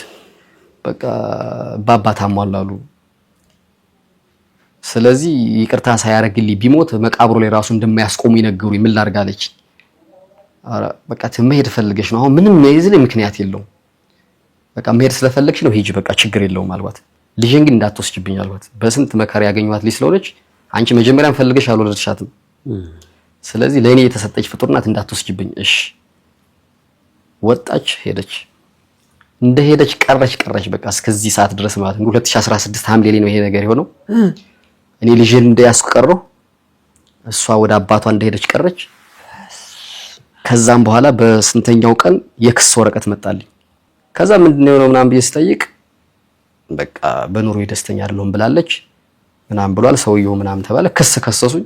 ባጃጅ ክስ ንብረት ምናምን ክፍፍል ተብሎ ማለት ነው። የባጃጁ ዕዳ አልቋል፣ ዘግተነዋል። ንብረት መካፈል ፈልገዋል፣ ባጃጇን ደግሞ ወሰድ። ከዛ ነው እንዴ ያው ልጅቱን ብቻ ተወሰዱብኝ እንጂ እኔ ቃል ምንም ችግር የለም ወሰዱ ንብረቱንም። ከዛም በኋላ ነው ያገኙት፣ ምንም አልነበረኝም። ስለዚህ ይሄድ በቃ አንደኛ እንደሄደች ትቀራለች ብዬ አላሰብኩም ነበር፣ እውነት ለመናገር እንደሄደች ትቀራለች ብዬ አላሰብኩም ነበር። ከዛ በቃ ልትመጣ ትችላለች ብዬ እቃውን ሁሉ ተከፋፈል፣ ባጃጁ ሄደ። ምን ተሰማህ እንደዛ ሲሆን አንተ? ግን በቃ ፈጣሪ የሚያመጣውን ማየት የሆነ ነገር አስብና ልጄን ሳስባት ወይ እሷን ሳያት ደግሞ እንደገና ደስተኛ ሆናለሁ፣ ምንም ነገር ሳይኖረኝ። ፈጣሪ የሚያመጣው አይታወቅም በሚል ዝም ብዬ እንደተቀመጥኩኝ እቺን ፈሳሽ ሳሙና ማምረት ልጇ አሳየኝ። ማምረት ጀመርኩኝ። ከዛ አንድ ጓደኛ ደግሞ ሮቶ ሚዛን ምናምን ገዛልኝ። እንደዛ እያልኩኝ የቤት ኪራይ እየከፈሉ ጓደኞቼ እንደዛ እያልኩኝ እግዚአብሔር ይመስገን አሁን የተወሰደ ራሴን ችዬ ቢያንስ ቁብ ገብቼ ወይም ቤቶች ተራቼ እየቆጠብኩኝ የራሴን የሆነ ስራ አመርቂ ባትለው ብቻውን የሰው እጅ ላይ አሁን ባለሁበት ሁኔታ ያ ሁሉ ነገር አልፎ ማለት ነው። የሷን ትክክለኛ ስሜት ለማወቅ አልሞከርክም? በሰዎች በተለያየ መንገድ ሞክሬያለሁ። የንስሐ አባት የኔ ንስሐ አባት የቤተሰቦቿን የንስሐ አባት እና አሉ የሚባሉ ሰዎችን ልኬያለሁኝ። በቃ የተወሰነ እንትን ይበልና ከዛ በኋላ ድጋሜ ትሄዳለች ብሎ ቃል የገባ ሰውየው የራሴ የሚለው ስራ ሰርቶ የራሴ የሚለው ነገር ሲኖረው ያለኝ ይበል ልጅቱ ዝሮ ተዋልደዋል የትም አይደርሱም ይገናኛሉ። እንደዚህ ብሎ ነው ሰዎችን የመለሳቸው። ዛሬ ግን እሱ አልፈልግም ብላ መጣ። እኔ እንትን አይደለም ማሳለፍ ያልሰጣት። ስለዚህ እንደዚህ ነው ራሱን ይቻል ይስራ ምናምን ተባለ ሲባል እኔ እርግጠኛ ነኝ እንደማይፈቅድ እቺ ለማሳመኛ ሰዎችን ለመመለሻ እንደሆነ ስለገባኝ ተውት በቃ ተስፋ ቆረጥኩ። ከዛ በኋላ ልጅቱ ትናፍቃለች። እናቴ እኮ ታግታ ነው የሚሆን እንደዚህ ነው የሚሆን ምናምን ትለኛለች ማታ። ስንት አመቷ ሆኖ ነበር ልጅ? አሁንማ 7 አመቷ ላይ የተለያየ ልክ በ7 አመቷ ማለት ነው። አሁን 9 አመቷ ነው በነገራችን 2 አመት ሆነን ከተለያየ። ትልቅ ልጅ ሆናለች። ጎበዝ ተማሪ ናት። 2ኛ ክፍል ናት። በጣም ጎበዝ ተማሪ ናት። ልጅ ላንተ ምንድነች ሲነገር? ዋው ልጅ እኮ ለኔ ያን ሁሉ ጊዜ ያለፈ እዚህ ለመድረስ የበቃ እሷ ናት ብዬ ነው የማስብ። እሷ እዚህ ምድር ላይ ለመምጣት ሲል ብቻ ነው እኔን ያቆየኝ ብዬ ነው የማስብ። አሁን ልብህ ውስጥ ያለው ነገር ምንድነው? አንተ ልብህ ምን ይነግራል? እኔ አሁን ያው አልዘጋም የልቤን በር አሁን እሷ ላይ ያለው ነገር ዝግ አላደርገውም። ፈጣሪ እንዳረገ ያርጋ አይነት የለም። ከመጣችም መቀበላታለሁ። ለልጄ ስል ብዙ ዋጋ መክፈል በይሳት ስራዬን መስራት ጠንካራ ሰው ሁኜ እዛ ቦታ ላይ ለካ እንደዚህ ነበሩ ይብለው ሰዎችም እንዲጸጸቱ ለማድረግ ነው እየሞከርኩ ያለሁኝ እንጂ እሷ ከመጣችም ደስ ይለኛል ብትመጣ ባትመጣም ደግሞ ለምጄዋለሁ። አሁን ላይ የኔ ብቸኝነት ህይወት በቃ ግድ የተጻፈልህ እንደዚህ ከሆነ ከላይ ትኖረዋለህ ግድ ነው። የሚገርም የህይወት ጉዞ ነው ያሳለፍከው። እኔ አላቅም በቃ ለሁለታችሁም ሌላ የሚያዋጣ ህይወት ይኖራችኋል ብዬ አላስብም። በጣም ብዙ ዋጋ ከፍላችሁበታል። ፊልም የሚመስል ታሪክ ነው። ፊልም ልጻፍ ተብሎ እንኳን ቁጭ ተብሎ እንደዚህ መጻፍ አይቻልም። በገሃዱ ዓለም ላይ ደግሞ ይሄን ሁላ ነገር ማሳለፍ ምን አይነት ውጣ ውረድ፣ ህመም፣ መጨነቅ፣ ችግር ውስጥ እንዳለፋችሁ መገመት እንችላለን ታሪኩን ቁጭ ብለን ስንሰማ ማለት ነው። ስለዚህ እንግዲህ እግዚአብሔር ነው የሚያውቀው የሚሆነውን ነገር። እግዚአብሔር ፈቅዶ እውነት ለመናገር ይሄ ፍቅር ታድሶ ይሄን ታሪክ ለትውልድ እየነገራችሁት በፍቅር ብትቀጥሉ እንዴት ደስ ባለን ነበር። እንዴት ደስ የሚል ነገር ነው። ስለዚህ በሰው ሁሉ ያሉ ቤተሰቦችም ነገሩን መልሰው ቢያጤኑት ቢያዩት መስተካከል የማይችል ነገር የለም። እንኳን ይሄ ሁሉ መስዋዕትነት የተከፈለለት ፍቅር አይደለም የትኛውም ግንኙነት ሰዎች ቀልብ ከገዙ መለስ ብለው ረጋ ብለው ህይወታቸውን ማስተዋል ከቻሉ መስተካከል የማይችል ምንም ነገር የለም ብዬ አስባለሁ። በመሃላችሁ ደግሞ ቀጣይ ህይወቷ እናንተ ላይ የተመሰረተ ልጅ ያለቻችሁ እንደመልሳችሁ ብታዩት እሷም ረጋ ብላ ጉዳዩን ብታየው ቤተሰቦቿም ቢያዩት ብዬ አስባለሁ። በጣም የሚያስቆጭ ነው እውነት ሁላችን የምንመኘው እሱ ነውና እስኪ የንቁ ፖድካስት ተመልካቾች ምን ተሰማችሁ? ይሄን ታሪክ ስታደምጡ ስትሰሙ እስቲ እናንተ ሐሳባችሁን በኮሜንት ጻፉልን። ግን ደግሞ በአጠቃላይ እግዚአብሔር የፈቀደው ነገር ይሆናል ብዬ አምናለሁ። እንደተባለውም አንተ በርተህ ጠንክረህ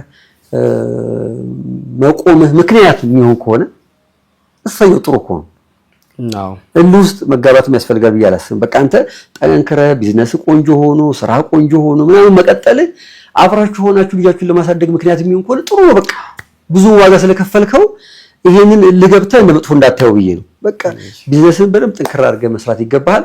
እንግዲህ እዚህም ያላችሁ ደግሞ እሱ የተሰማራበት ቢዝነስ ኤሪያ ላይ የምትሰሩ አይደለም የሳሙናና የፈሳሽ ሳሙና ማምረት ነው። የፈሳሽ ሳሙና ማምረት ስራ ላይ ነው ተሰማርቶ የሚገኘው። ስልኩ እዚህ ጋር አለ። ደውሉለት። የምትችሉትን ነገር በሙሉ አግዙት። እንደ ወንድም እንደ አባት እንደ እህት ምከሩ፣ አበረታቱ። ስልኩን እዚህ ጋር እናስቀምጥላችኋለን። የበለጠ ቦታ ደርሶ ደግሞ ትልቅ ቦታ ደርሶ የልጁ አባት ሆኖ ምናልባትም ደግሞ የፍቅር ህይወታቸው ከታደሰም ደግሞ ጥሩ ቦታ ደርሰን ብናያቸው በጣም ደስ ይለናል። በዚሁ አጋጣሚ ማመስገን የምትፈልገው ሰው ካለ ግን አብረን ማመስገን እንችላለን። እሺ ያው በቅድሚያ ያው እናንተን ለማመሰግነው ማለት ዝም ብሎ እንዲሁ ሊቀር የነበረ ታሪክ ነው። ቢያንስ መናገር ሰው የሚያስተምርም ከሆነ እኮ ለፍቅር ነው ዋጋ የተከፈለ ሰው ለጸብ እንኳን ብዙ ዋጋ ይከፍላል አይደለም ለፍቅር። ስለዚህ ይሄን ነገር እንዳጋራ ያረጋችሁኝ እናንተ ናችሁ። ለእናንተ መጀመሪያ ላቅ ያለ ምስጋና አለኝ። አመሰግናለሁ። ቀጥሎ ጓደኞች አሉ ከዙሪያ የነበሩ በቃ በችግሬ ሰዓት ከጎኔ ሆነው ሲያግዙኝ የነበሩ እናቴም አለች ለዚህ ሁሉ ነገር ያደረሰች በቃ ማለት እንዳይከፋኝ ካላት ነገር ላይ ያላትን ሁሉ ለኔ መስጠት የምትወድ እናት አለች። ከረጅም እድሜና ጤና እንዲሰጣት ለሷ እመኛለሁ። አሜን። በበለጠ በጣም እናንተን አመሰግናለሁ። በጣም አሪፍ። ተስፋ ታደሰ ከባህር ዳር ድረስ እንግዲህ ገስግሰህ መጥተህ ታሪክን ስላካፈልከን በጣም ደስ ብሎኛል።